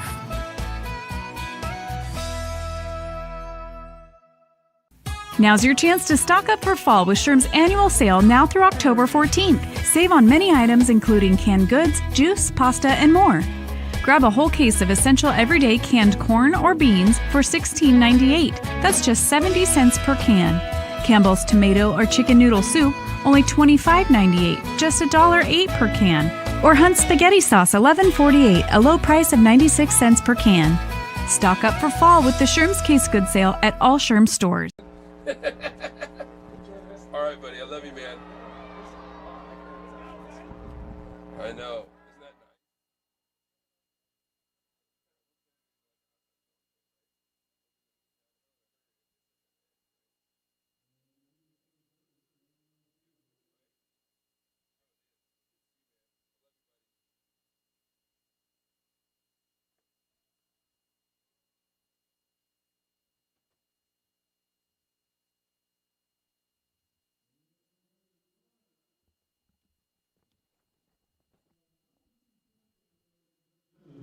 Well, it's like old. Welcome back here. It's like old home week. Seeing everybody at the Black and Blue Bowl. But anyway, this is the Medford Parks and Recreation halftime report, and wanted to update some stats here in the first half. Kellen LaFay, 15 carries, 126 yards, and 2 touchdowns. He scored from 9 yards out and 3 yards out. Caleb Thonstad had a 22-yard field goal as time expired there in the second quarter, and that's been the scoring so far as the Panthers lead 17-14. North Medford offensively got off to a quick start with a couple of first downs and looked like they were going to do some things basically behind Traeger Healy in his legs, of all things. I know he's been battling that turf toe injury, but Traeger came out feeling good tonight, footloose and fancy-free, as an old friend A.J. Palazzolo would say.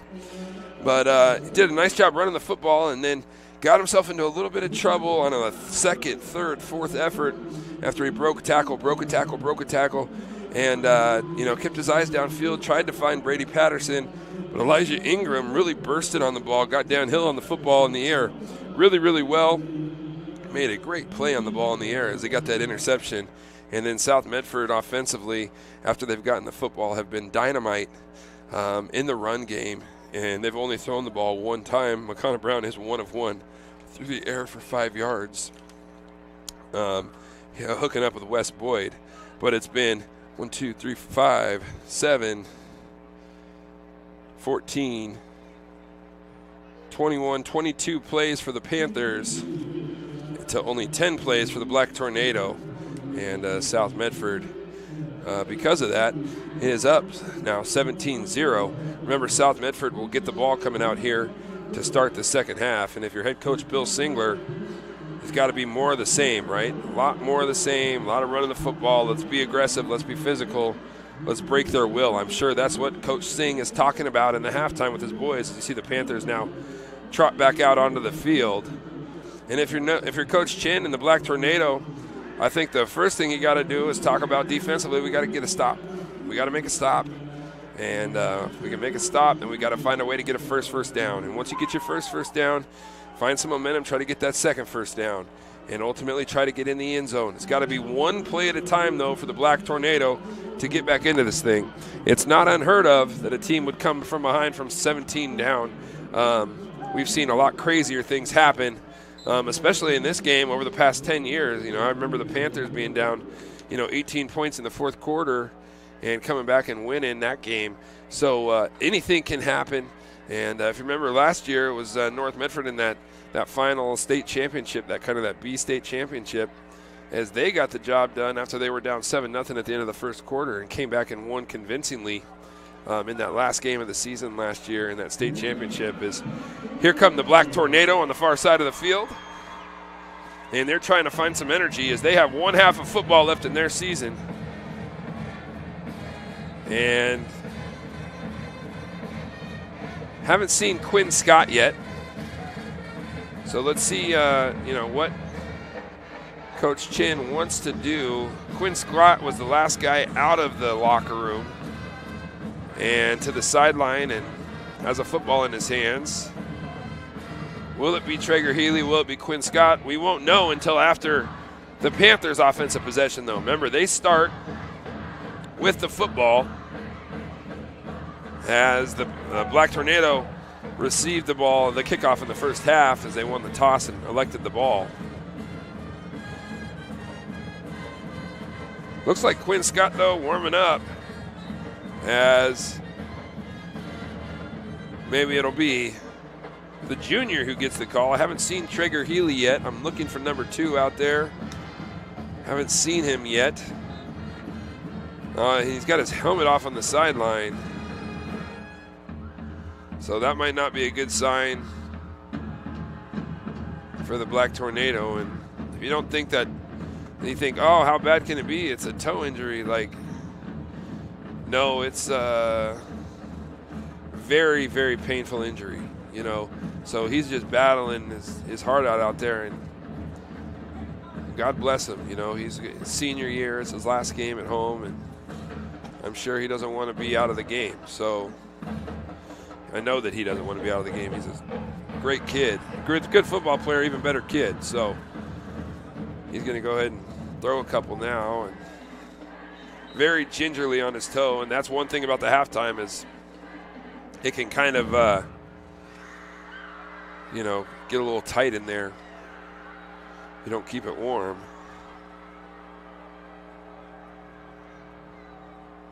So anyway, that was the Medford Parks and Recreation halftime report.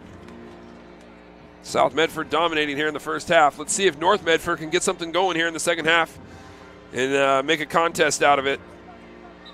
Panthers have been dominant in the run game, defensively as well. Let's see if the Black Tornado can get something going here. Or is South Medford going to run away with this? We're going to find out on the other side of this break. We'll be right back after this. The Chrysler Jeep Dodge Ram of Medford Superstore wants to buy your vehicle. So we'll beat any other dealer's offer to buy your vehicle by $500. And if we don't buy your vehicle, we'll fill up your gas tank. Only at Lithia Dodge. Luxurious Karastan flooring. The flooring you need to live beautifully. It's time to enjoy savings with style during the National Karastan Month Journey into Savings event. Get a free Karastep carpet cushion and capture the lowest prices of the season with every purchase. And ask about special zero-interest financing during National Karastan Month, exclusively at both Lippert's Carpet One locations, Medford and Grants Pass. The Lithia Chrysler Jeep Dodge Ram of Medford Superstore wants to buy your vehicle. So we'll beat any other dealer's offer to buy your vehicle by $500. And if we don't buy your vehicle, we'll fill up your gas tank. Only at Lithia Dodge. Welcome back live, Spiegelberg Stadium. Boomer Marshall alongside Colton Treadway. Joe Brett is our executive producer back in studio. Want to sound a big shout out to all those Medford youth football players on Halloween night. The eve of state championship games tomorrow in Eugene, Roseburg, and Springfield. I know the second and third grade Panthers are playing Springfield at 3:30 tomorrow, so have us please in your thought and prayers. Big shout out to Cy Guy and Seth Boy. The Panther team went 7-0 this year at the second and third grade level. How do I know that? Well, shoot, I'm the offensive coordinator.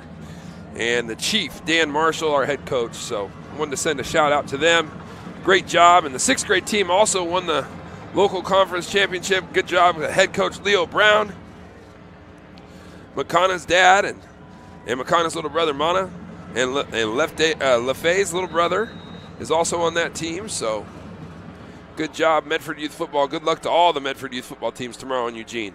Here in Black Tornado kickoff, Elijah Ingram has it, going to get out past the 20 and is going to be ridden out of bounds at about the 24-yard line. So that's where South Medford will take over 1st and 10 here to start the third quarter.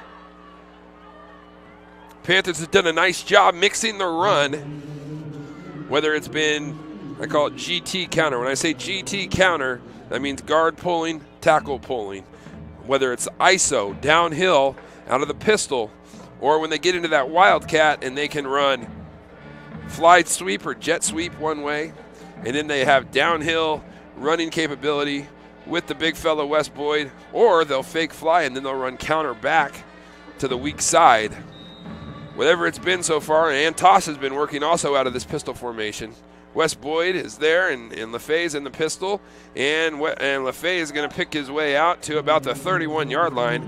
That's going to be a pickup of 5 on first down for South Medford. Maybe 6.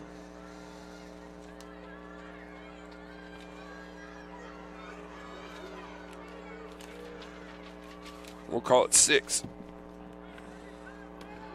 2nd and 4 at the 36-yard line. And hand it off to LaFay again. He leans forward, and LaFay is going to have a first down after Kellen picks up 5 on the 2nd and 5 run. So more of the same if you're South Medford. Downhill, running the football.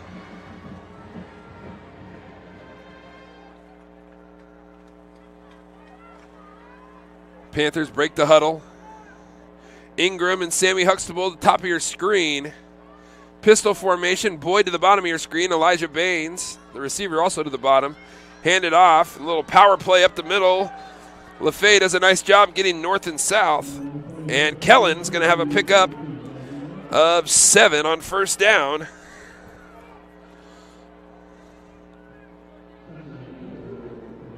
Out to about the 42-yard line. So LaFay to start the second half has had carries of 6, 5, and 7. 2nd and 3 here for the Panthers at the Black Tornado 42. LaFay in the pistol. Wes Boyd will go in motion. Hand it off and cutting it back. Good second effort good yards after contact, as there was a cornerman, a nice play there as he jumped inside Elijah Baines. It looked like they had LaFay dead to rights in the backfield, but LaFay got about 5 yards on forward lean after contact as he drove forward and picked up another first down for the Panthers. So first down to about to the Black Tornado 47-yard line. And the Panthers not only dominating the scoreboard, but dominating time of possession and play total so far. They did the same last week to West Salem, having 64 plays of offense to West Salem's only 32. They're going to toss it to LaFay, a little toss-crack play, we call it back in the day. And LaFay running. It's going to go out of bounds at, now they're into North Medford territory. They were at the South Medford 42 before. Now they're at the North Medford 48. So that's going to be a pickup of about 5.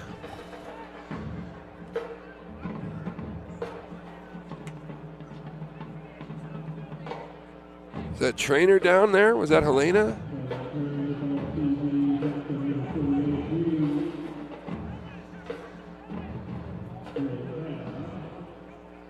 Uh-oh. Looked like somebody from the training staff is down for the Panthers on the sideline. Being tended to right now.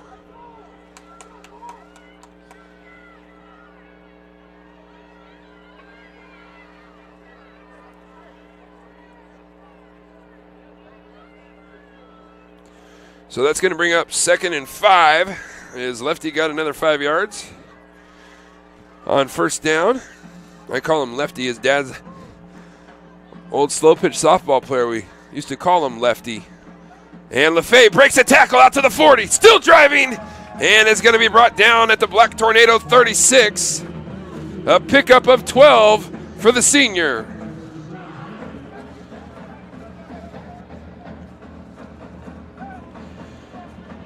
First down and 10 at the Black Tornado 36 for the Panthers.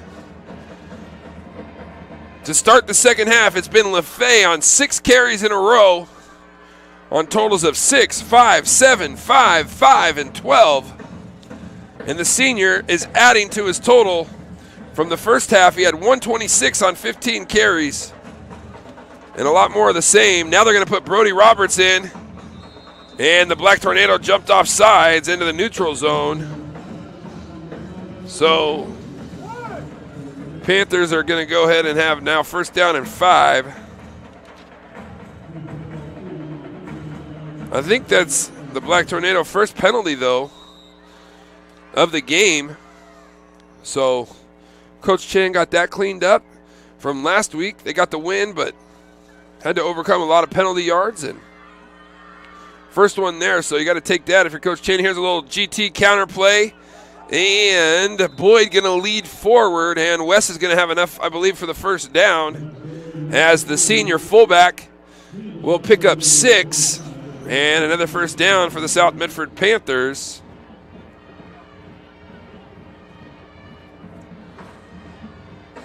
Down to the Black Tornado 25-yard line.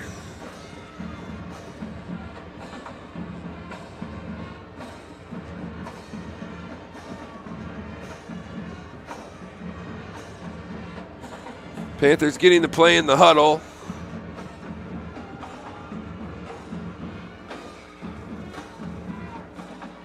Brody Roberts and Wes Boyd in the backfield now. Roberts will be in the pistol behind Brown.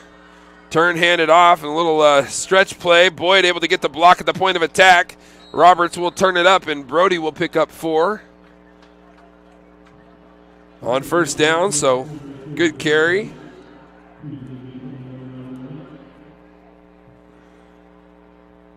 Brody Roberts, a junior, linebacker, running back, fullback kind of kid. He had a big game earlier in the season, I believe against South Salem. It was South Salem, as LaFay did not play in that game and had some big-time yards. Roberts has 266 yards on the season. LaFay back in. He's got a lane. 15, 10, 5, end zone. Touchdown, LaFay. And the Panthers are going to score from 21 yards out this time. Behind the blocking of Wes Boyd. In that big offensive line, Panthers 23, Black Tornado 0.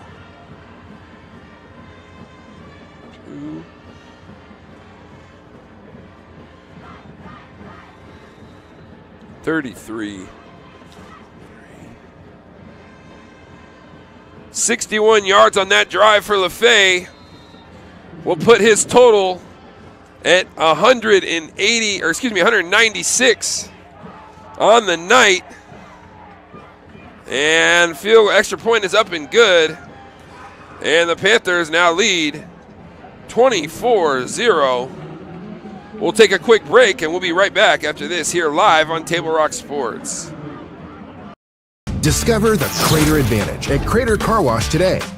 Scan the QR code and sign up for your free $18 wash. Crater Car Wash. Clean. Dry. Fast. What is a getaway? Is it leaving the familiar behind? Or discovering a place that feeds your hunger?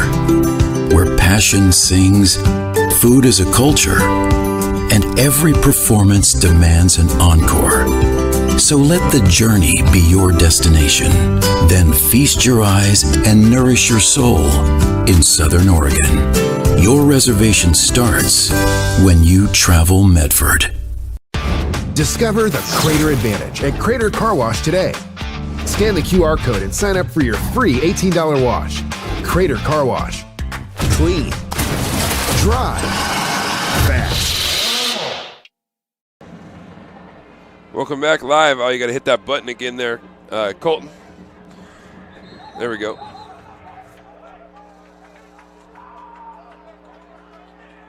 Big hit for the Panthers on the return as Brady Patterson gets out to about the 25-yard line.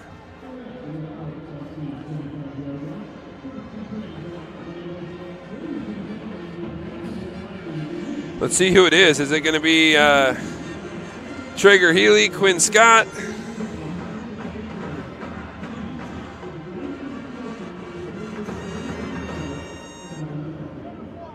It will be Quinn Scott. In for the Black Tornado, the junior signal caller.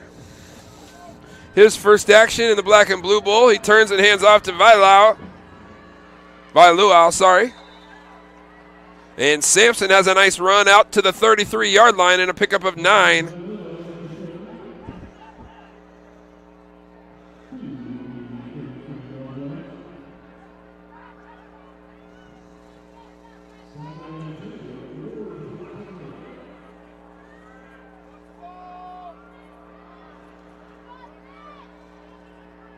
Second and 1, let's call it. Scott clapping, throwing, and completing to number 14, Jacob Smalley. Nice throw there from the junior, is on time and in rhythm. Smalley will pick up about 12 yards on that second down completion, so a nice pickup for the Black Tornado and a first down.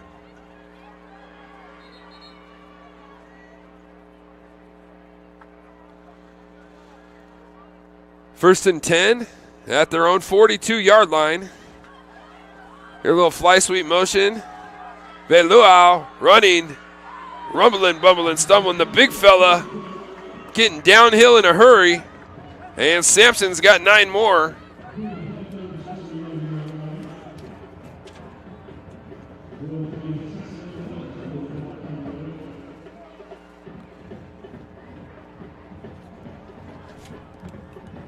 Yeah, that'll bring up second and 1. Can't really see when it's on this bottom hash. Scott in the shotgun. In motion goes North Medford. Handed off. Sampson kind of bounces back. Wes Boyd there. Driving forward though by Lua. But they're gonna lose 3 yards on that play.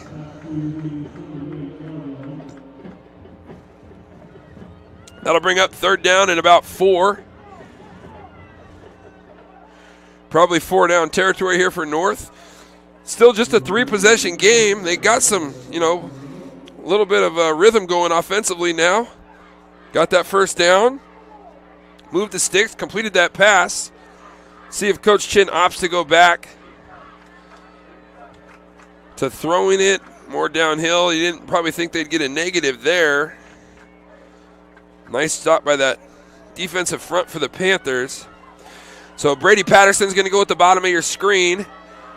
Liam Ray is at the top. Scott looking. Patterson ran out of bounds. Good job by Huxtable squeezing.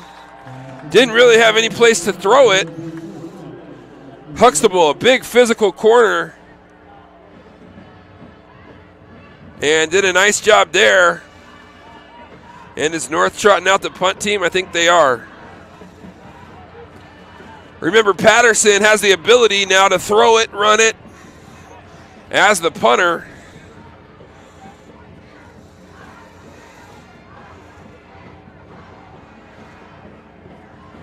Coach Chin telling Liam Ray some instructions. Maybe North fakes it here. I think if you're South Medford, you have to be alert fake here.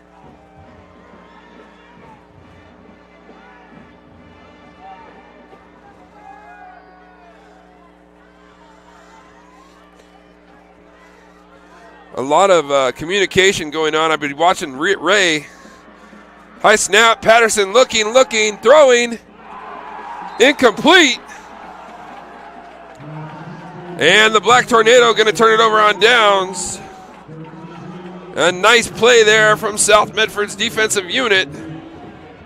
And South Medford will take over at the North Medford 48-yard line. After the miscue on the, it was a good opportunity. I mean, they had a shot at it. Nice play by South Medford as they were prepared for that. Last night in the JV game, though, the JV for North ended up winning that game. And a lot of it had to do with a fake field goal that they executed at a high level. South Medford now has the ball back.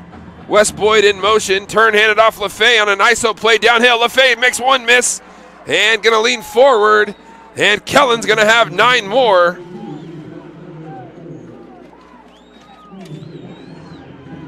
And a big night for the senior continues. Up over 200 yards now for the senior running back for South Medford.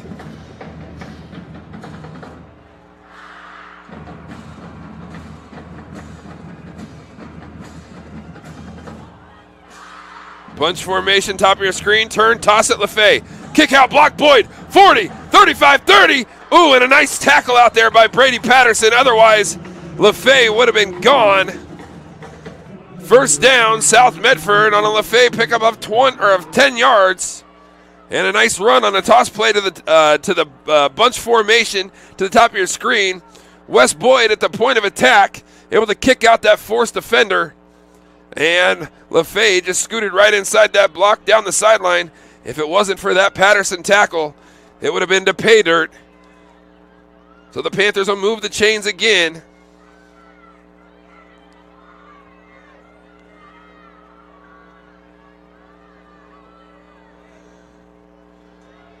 In the pistol again. Now they'll bring Boyd back across. Turn, hand it off. ISO, LaFay, big hole. Gashing him now. And Kellen LaFay down to the 16-yard line. And a pickup of 15 more.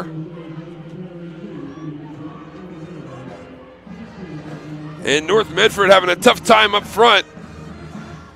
Hanging with the offensive line of the Panthers as they're opening big holes now. Getting downhill. And lots of running room for the senior running back. Wes Boyd did a nice job isolating that inside linebacker there in a little ISO play.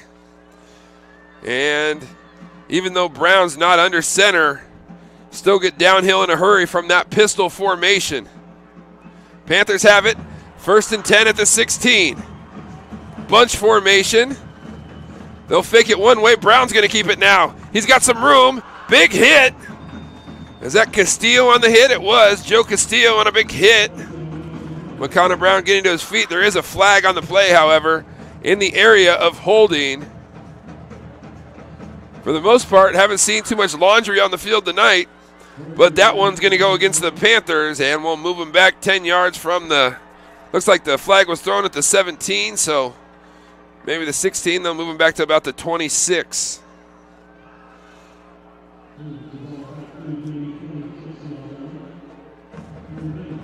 So first and 20, excuse me, for the Panthers at the 26-yard line. 2:34 left here in the third quarter. It's been all Panthers. Kellen LaFay has a big night going. The senior has 3 rushing touchdowns and over 200 yards rushing. Rushing touchdowns of 9, 3, and 21 yards. Pistol formation, unbalanced for the Panthers. LaFay downhill, breaks one tackle. And then he's going to lean forward. And LaFay is going to have 8 more. That'll bring up second and, well, let's call it second and 13. So let's give him 7. Second and 13 from the 19-yard line for the Panthers.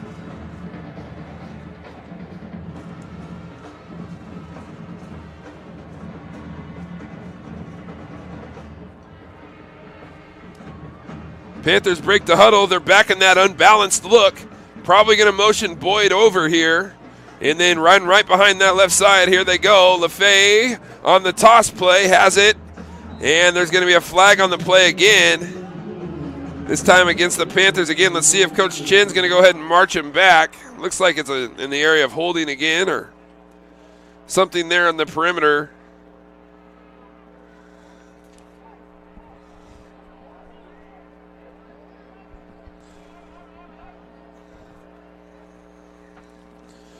Let's see what we got here. And it is a hold against South Medford. Personal foul against the Black Tornado, huh? I didn't see that one at the end. So holding against South, personal foul against North.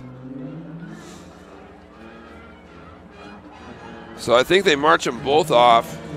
We'll see. So they march off to holding, and I think they walk off 15 against the Black Tornado. And I'm not sure if it's an automatic first down. Because of the personal foul, it might be an auto first down.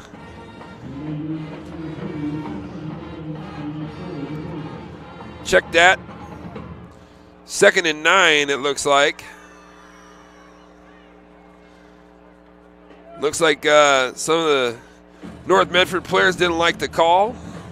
White Hat explaining to them what is what. Panthers are going to go 5 wide, empty formation. Brown, the lone back, and they're going to hand it off to LaFay. He got it on the jet sweep again, and LaFay does such a good job of putting his foot in the ground and getting north-south. Be careful there. You don't want to go tush-push and end up losing another 15. So LaFay is going to pick up, let's call it 9. And that's going to bring up third and about 1.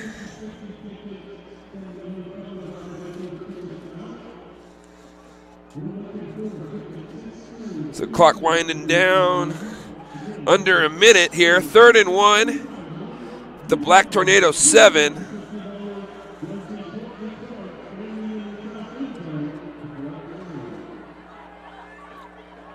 .20 personnel going here, downhill, ISO play, LaFay driving, and LaFay's going to have 5 more. More importantly, he's going to have a Panthers first down. South Medford now has it 1st and goal at the 2. As the clock stops while they move the chains. 30 seconds and counting here in quarter number 3.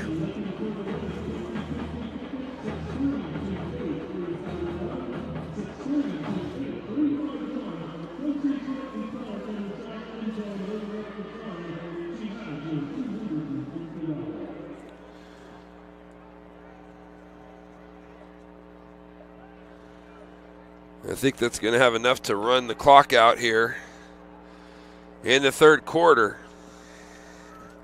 So the Panthers get a touchdown and an extra point in quarter number 3 by guess who? Kellen LeFay. Have a night, young man. The senior running back is running all over the place behind that big offensive line, and Wes Boyd, he's been absolutely outstanding. Let's see if he can punch another in on the other side of the break. Don't go anywhere. Fourth quarter action to the Black and Blue Bowl game coming up right after this. The Chrysler Jeep Dodge Ram of Medford Superstore wants to buy your vehicle. So we'll beat any other dealer's offer to buy your vehicle by $500. And if we don't buy your vehicle, we'll fill up your gas tank. Only at Lithia Dodge. Luxurious Karastan flooring. The flooring you need to live beautifully. It's time to enjoy savings with style during the National Karastan Month Journey into Savings event.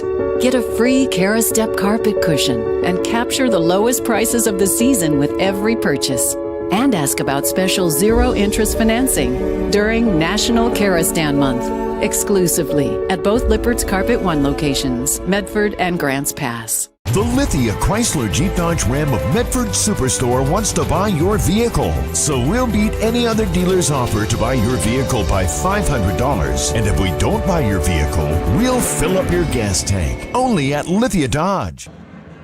Welcome back as we head to the fourth quarter. Kellen LeFay has amassed 241 yards on the ground for the Panthers through 3 quarters. McConnell Brown now will go up under. He's going to fake, come back. Turn, handed off to Wes Boyd, the big senior, and he's not going to be stopped. Wes Boyd downhill on the little zone player, wham blocking play. Cue the fight song. The Panthers running away with it. Touchdown, South Medford, as they extend the lead now 30-0.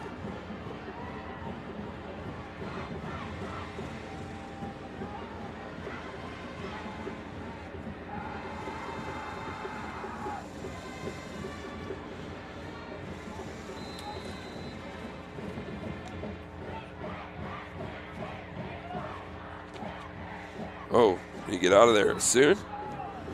Flag. Nope, no flag. Was it good, Colton? Extra point was wide left. No good. So, Panthers, though, behind a Wes Boyd touchdown and a lot of running behind Kellen LeFay, now take a 30-0 advantage here after 1 play into the fourth quarter. And it's been all South Medford here tonight at Spiegelberg Stadium.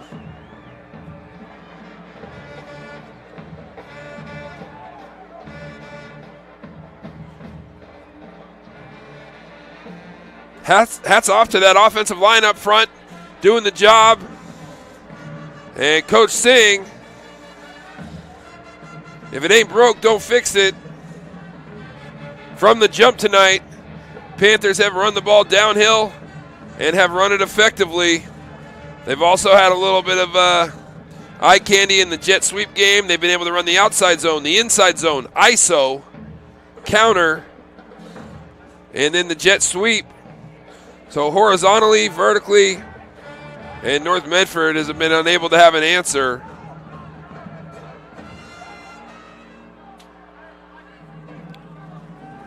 Caleb Donstad will kick off for South Medford.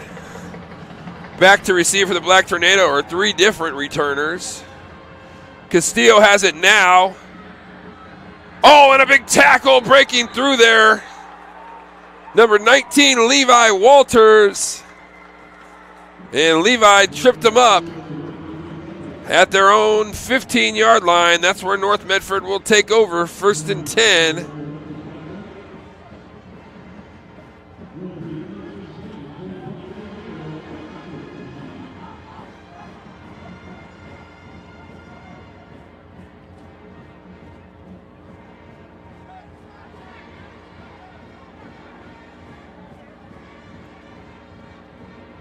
So 30-0, North Medford coming onto the field behind junior quarterback Quinn Scott It looks like Traeger Healy's night is done. And the 3-year starting quarterback, what a career he did have at North Medford. And running hard is Joe Castillo there. Castillo will pick up 6 for the Black Tornado on that first down run.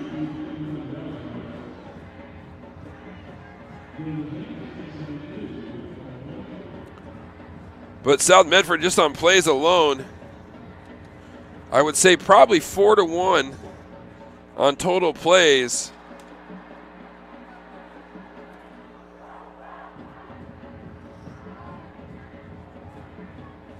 They did it to West Salem last week, 64-32 in total plays. Handed off Castillo here. And driving forward, made a man miss. Nice run by Joe Castillo. And that's going to be enough for a first down for the Black Tornado on a pickup of about 4.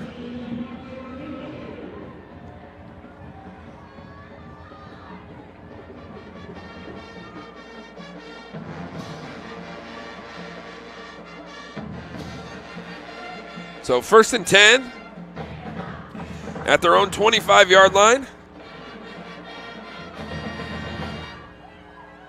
Panthers, 4 men down in that 4-3. Pressure coming from the backside. Ball is out, but it's going to be incomplete.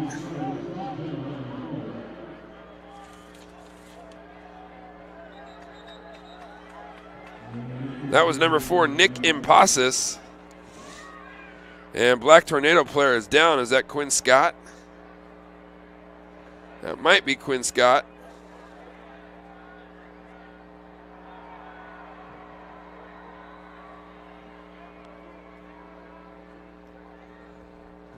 Hopefully Quinn is okay.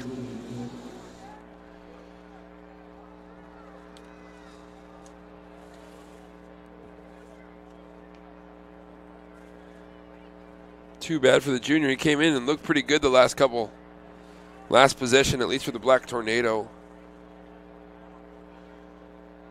Hopefully Quinn is okay. Just a youngster getting his first taste of the Black and Blue Bowl. Fans, today's game is brought to you by the Southern Oregon Sports Commission's Know Your Role campaign, promoting respectful behavior at youth sporting events, and by Hart Insurance, providing personal and business coverage in Grants Pass and Medford.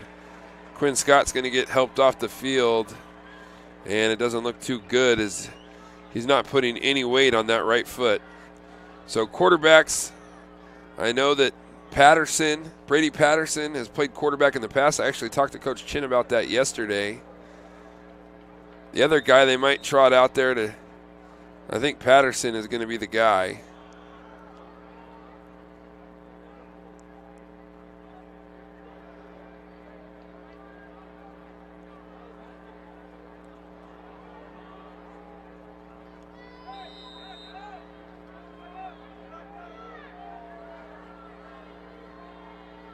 DeMarcus Harris, and ball's snapped low.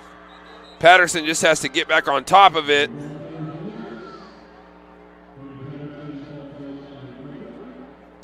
And if there weren't enough issues, then you snap it at his feet, right? So, unfortunately for the Black Tornado, now they're out of quarterbacks. Well, the 2 quarterbacks, the 2 starting quarterbacks went out. Traeger Healy played the first half and then got to the second half, and Quinn Scott had his shot. And then Scott was hit from behind on a little blitzing play, and unfortunately for North Medford, hobbled off the field, not under his own power. And now you got the senior Brady Patterson in at quarterback, and that was a fireball of a snap. Patterson will throw long, and it's going to be intercepted by Sammy Huxtable. He's at the 25. 20, speedster, he's going to go. Sammy, touchdown, South Medford on a pick 6. The senior, Sammy Huxtable, took it in with the distance. Touchdown, Panthers. We got a flag. Let's check that flag.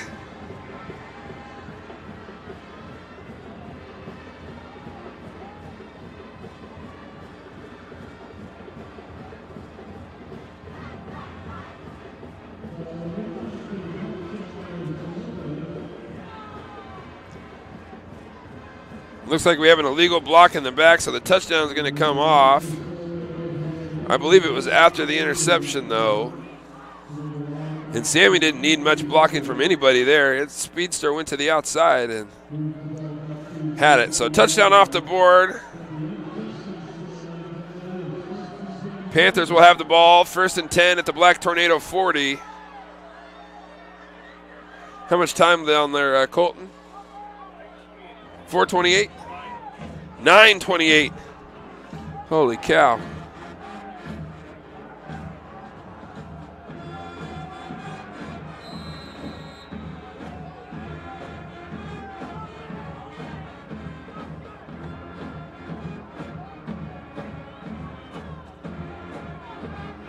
Panthers in the huddle now.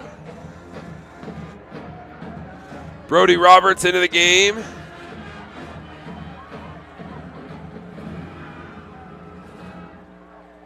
At tailback is number 25, Bryce Sullivan. And Sullivan carries, and he's got a yard. He wanted a little bit of a face mask there. Nice to see Bryce, the senior, get a carry. The Black and Blue Bowl.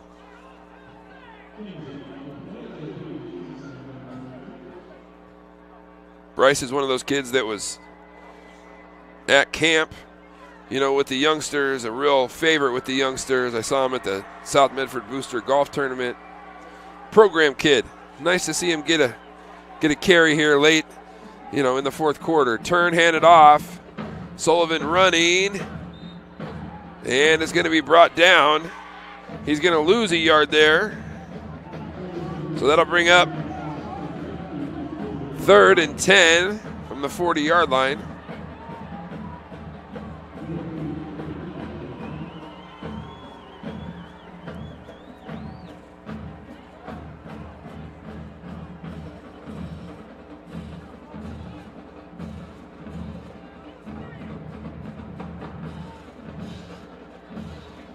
South Medford taking a long time in the huddle, maybe running that play clock all the way down and maybe call a timeout when it gets that back judge's hand goes up. There it is, timeout, South Medford. Got to be under 8 minutes left, yeah. 7:51 left here in the 4th quarter. We're going to keep it right here. Fans, Rogue Credit Union is your partner in your financial journey and is proud to partner with Table Rock Sports each year to bring you coverage of your favorite teams. Also want to say thank you to Avista Utilities in Southern Oregon for over 15 years in support of our local sports coverage. Also want to reach out and say thank you so much to Sherm's Thunderbird and Food for Less in Southern Oregon for 30 years of sponsorship with Table Rock Sports. Great community partners. If you shop at Sherm's or Food for Less, they will save you money. We'd like to welcome back Lippert's Carpet 1 of Medford and Grants Pass, State Farm agent Rory Wold of Medford, and Crater Car Wash in the Rogue Valley. We thank you for partnering with Table Rock Sports again in 2025. 3 great additions to our sponsorship roster. Fans, make sure you check out the new sports voice in Southern Oregon, the A Sports Radio. AM 1300, FM 107.9, and streaming live at theasportsradio.com. Oh, and a big hit there. Nice play by the Black Tornado. As they got penetration, that was number 55, Roquin Michael, as he got through and knocked the Panthers down for a loss of 2. A big play for the senior, Roquin.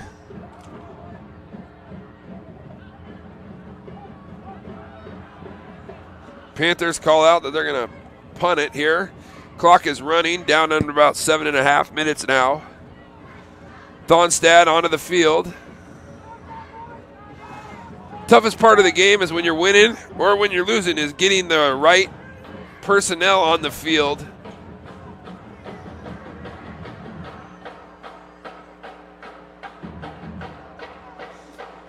Brady Patterson will go back to receive the punt.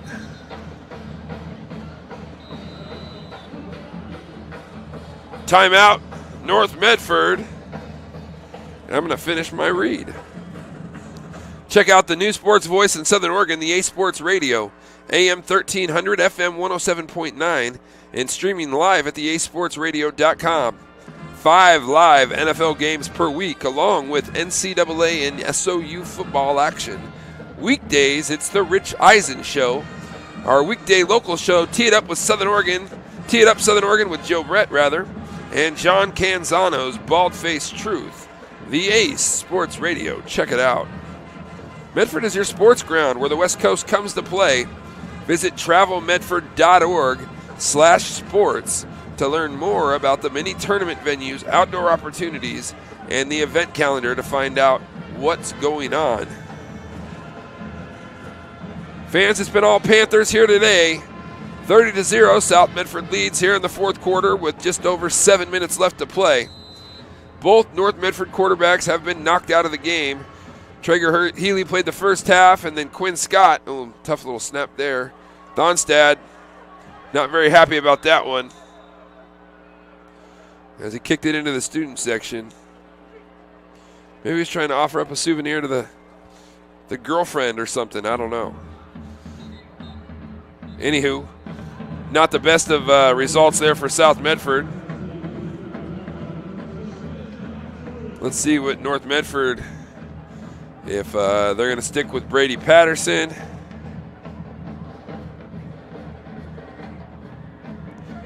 I saw number 5, Kyson Scheid, out there warming up. Scheid was the winning JV quarterback last night. The freshman South Medford team won 36-22, and North JV, I left when it was 29-12, and North came storming back. They were down 12-0. So good win for their JV team. But the Panthers here getting the job done tonight in the big show. Brady Patterson will remain at quarterback for the Black Tornado. And another hard snap. Patterson goes to a knee to pick it up and will go down. Issa De La Torre was right there to greet him. Give him a little pat on the backside. Patterson, that'd be tough to catch that snap from anybody. Those are got like a flaming, looks like a fireball coming back at him.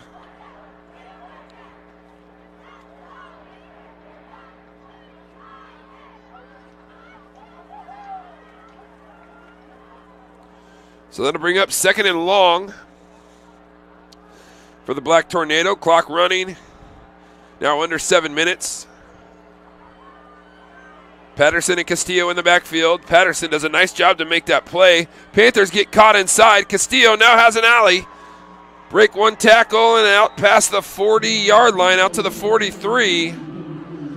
And Castillo will have a pickup of about 18.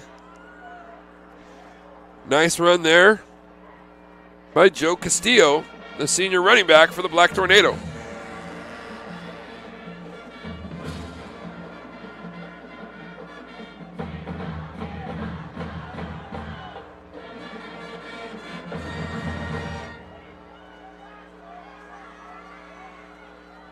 North Medford will go trips to the top of your screen.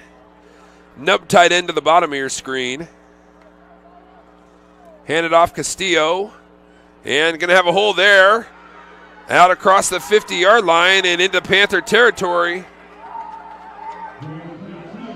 To the South Medford 45. Make that the 44. So back-to-back runs for Joe Castillo.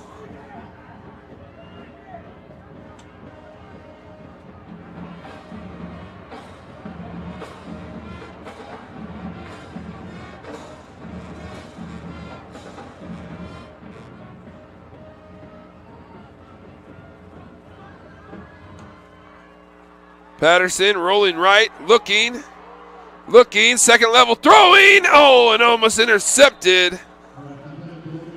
That was Jaden Thonstad that had the opportunity there on the second level throw on the flood route from the Black Tornado. Went in and out of his hands, and Jaden could have had an interception and another turnover for the Panthers. Patterson a little bit late on that throw. He had that second level throw early, but maybe 4 or 5 steps too late. There, he had let Thonstad get in front of the receiver on that bench, that out route. It was a 3-level play, a deep route, second level, and in the flat. There's a GT counter from North. Garden tackle. Nice run by Samson Veilua. And leaning, second effort, down to the 27. Pickup of 18 for the Black Tornado. And a first down, North Medford, as they're in the South Medford territory.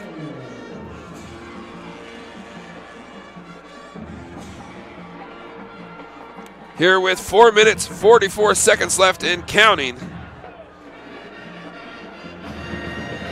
North Medford trying to get in the end zone here. I was once upon a time on something like this. It was a lot worse, actually. Sophomore year, we were down 41-0. We scored on the last play, I think, to make it 41-7. That was a team that played in the state championship. But it meant something to us still to get in the end zone. So for the Black Tornado, I'm sure it would mean the same. Castillo runs there, but able to track him down was number 47, Gabe Knotts.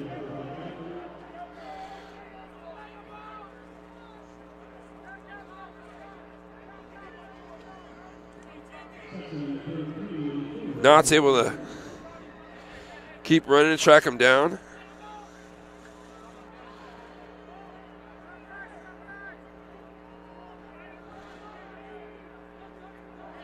Second and 13 for the Black Tornado. In motion goes Ray. Patterson has it, dropping back, looking, throwing deep, and going to be incomplete. He was looking for number 14, Jacob Smalley, on the divide route. That'll bring up 3rd and long for the Black Tornado. Clock at 3:34.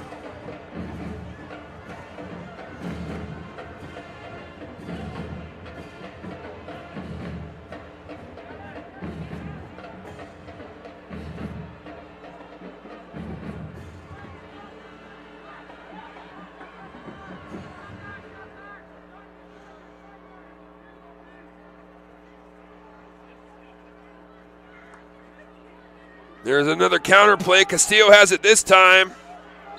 And the Panthers are there. That was number 20, Cade Seward again.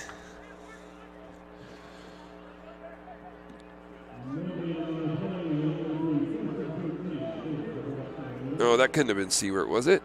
28? Yeah, Brody Roberts, sorry. Brody's dad also played with him at South Medford. Jason Roberts.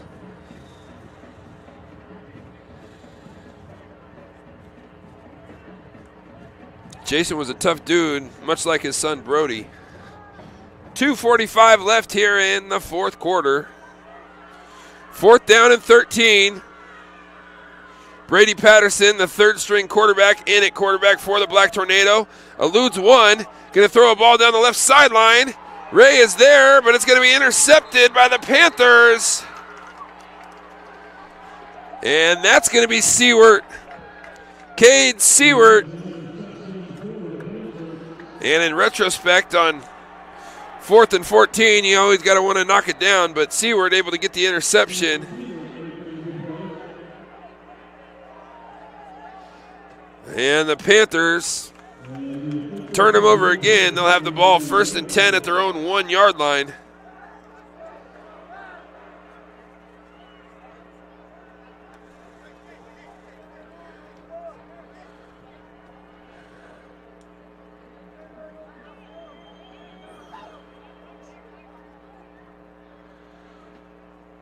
.229 remaining here in the fourth quarter.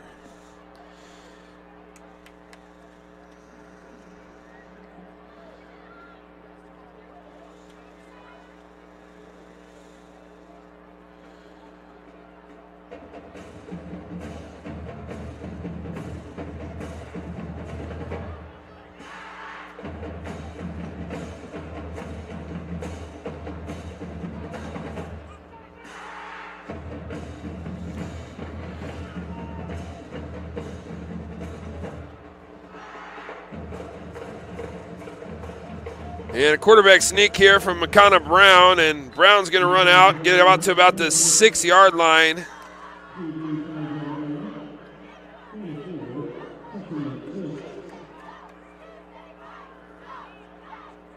So get a little breathing room. Let's call it the 5. So a pickup of 4 for McConnell.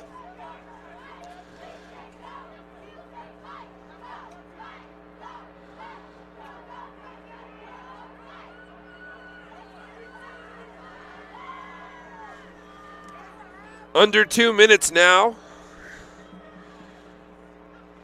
Panthers really needing like a first down to get in victory formation and get it done. Low snap. LaFay has it. Runs a man over out to about the 12-yard line. So give LaFay 7 more.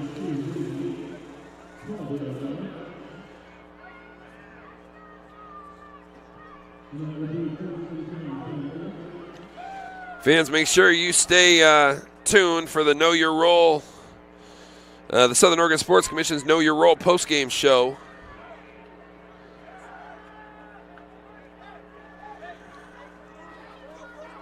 Under 1:20 now, as South Medford will go into victory formation. Senior quarterback McConnell Brown takes the snap. And we'll take a knee. Good time to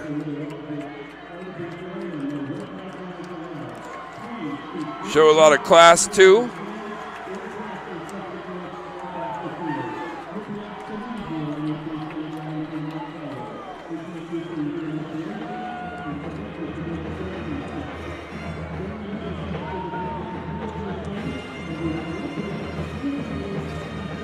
I think the Panthers got to take one more knee, and that will do it. McConnell Brown.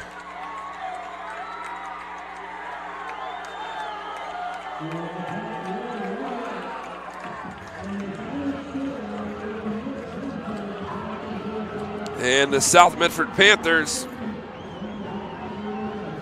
get the job done.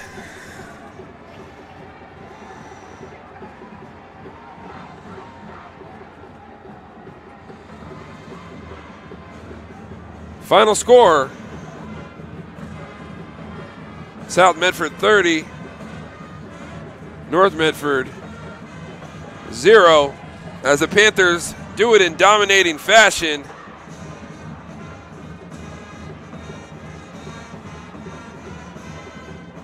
Physicality, running the football downhill with a lot of grit. For 4 quarters, it was all Panthers here at Spiegelberg Stadium. So in the 40th playing of the Black and Blue Bowl, South Medford gets the job done. Head coach Bill Singler, another win. And like Coach talked about before the game, he talked about, I've won more than I've lost. And that rings true. As what a job he's done in rebuilding this South Medford program. When he got here, 1998, and that's a long time ago, it was in disarray. But now, you look and South Medford is one of the best teams in Southern Oregon year in, year out. A program with substance.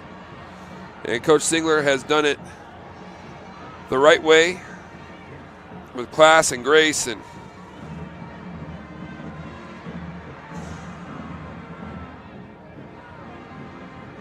what a win for the Panther program, coming back after losing last year to North Medford in that final game. Panthers now have won 4 in a row. And who would have ever thought when they started 0-3 that they would finish 5-4, winning their last 4 versus Sprague, 13-7 in overtime. At Sheldon, winning 21-0. and then beating West Salem last week here 21-20 and come from behind fashion.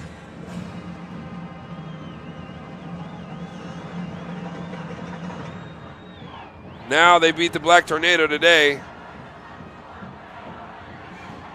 30-0 and cap off a fabulous season, really. The comeback kids were nothing but just flat out tough today. Physical at the point of attack, downhill, downhill, downhill. Kellen LaFay, our player of the game today. Awesome stuff from the South Medford Panthers. We're going to take a quick break. When we come back, more Know Your Role post-game show coming up right after this.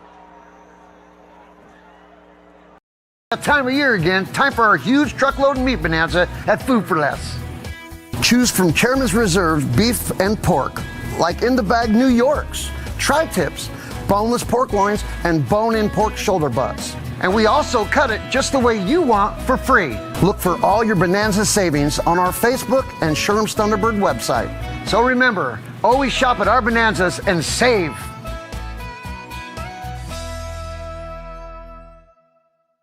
Now's your chance to stock up for fall with Sherm's annual sale now through October 14th. Save on many items including canned goods, juice, pasta, and more. Grab a whole case of essential everyday canned corn or beans for $16.98. That's just 70 cents per can. Campbell's tomato or chicken noodle soup, only $25.98, just $1.08 per can. Or Hunt's spaghetti sauce, $11.48, a low price of 96 cents per can. Stock up for fall with the Sherm's Case Goods sale at all Sherm stores. Welcome back here live on the Southern Oregon Sports Commission's Know Your Role post-game show. Boomer Marshall alongside Colton Treadway. Joe Brett is our executive producer back in studio. From start to finish tonight, it was all Panthers, as South Medford is a winner 30-0 here in the Black and Blue Bowl in 2025. Hats off to Coach Chin and his program. Fought the injury bug all year, played hard tonight. Unfortunately, though, for the Black Tornado, had two quarterbacks get injured and had to see senior receiver Brady Patterson move to quarterback for that last quarter and a half. So hopefully Traeger Healy's okay. What a great career he had. Hats off to him, Brady Patterson. Big-time career that those two kids had for the Black Tornado. And unfortunately, it all has to end somewhere, and for North Medford, it ends here. For South Medford, the question is, do they move into the top 16, or do they slide down to that, well, not slide, but stay in that 17 to 24 range or 25 range, and where they would play in the Columbia Cup again. Past 2 years, they've played in that Columbia Cup championship. Haven't been able to get the job done in that final game, but have made it to those Columbia Cup final games. Last year was against North. North ended up winning that game. 2 years ago, it was against Sunset in Cottage Grove, and Sunset won a nail-biter there. So Panthers got to watch those live OSAA rankings tonight, and then they get frozen, I believe, at midnight, and the Panthers will know come midnight what their path will look like. Will it be on the road at number 1 West Lynn, or will it be a home playoff game versus a number 25 seed? A big difference between the two. It sounded like, talking to Jack Singler, that they believe in the Panther camp that they'll probably be in that Columbia Cup. So we'll see what happens with everything being as such, as with each conference needing to get one team into the playoff system, into the top 16. So however way you shake it, Panthers will move on and continue into the postseason. North Medford, however, will be done. So Black Tornado finished with a 1-8 record, and back to the drawing board if you're Coach Chin, and I'm sure that they'll get things figured out, and figured out fast. Obviously, Quinn Scott will be a catalyst coming back next year as the senior quarterback, and they have a lot of great things to draw on from that JV team that got the job done last night against a good Panthers JV team. So I'm sure Coach Chin and the mighty Black Tornado will be back again. It's been a pleasure to call the game tonight. Been a pleasure to be back in Medford and with you guys at home. Once again, big shout out to all the Medford youth football kids tomorrow up north in the rain. Good luck. Stay dry. Don't turn the ball over. let's go kick some butt in Eugene, okay? And whether it's Cottage Grove or Roseburg or, Springfield or whoever, or Philomath or whatever. Go get after it, have some fun, play for one another.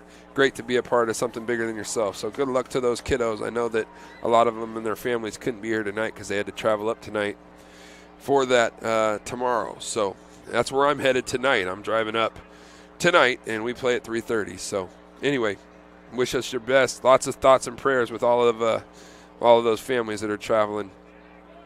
One more time, thank you for joining us tonight live here on Table Rock Sports.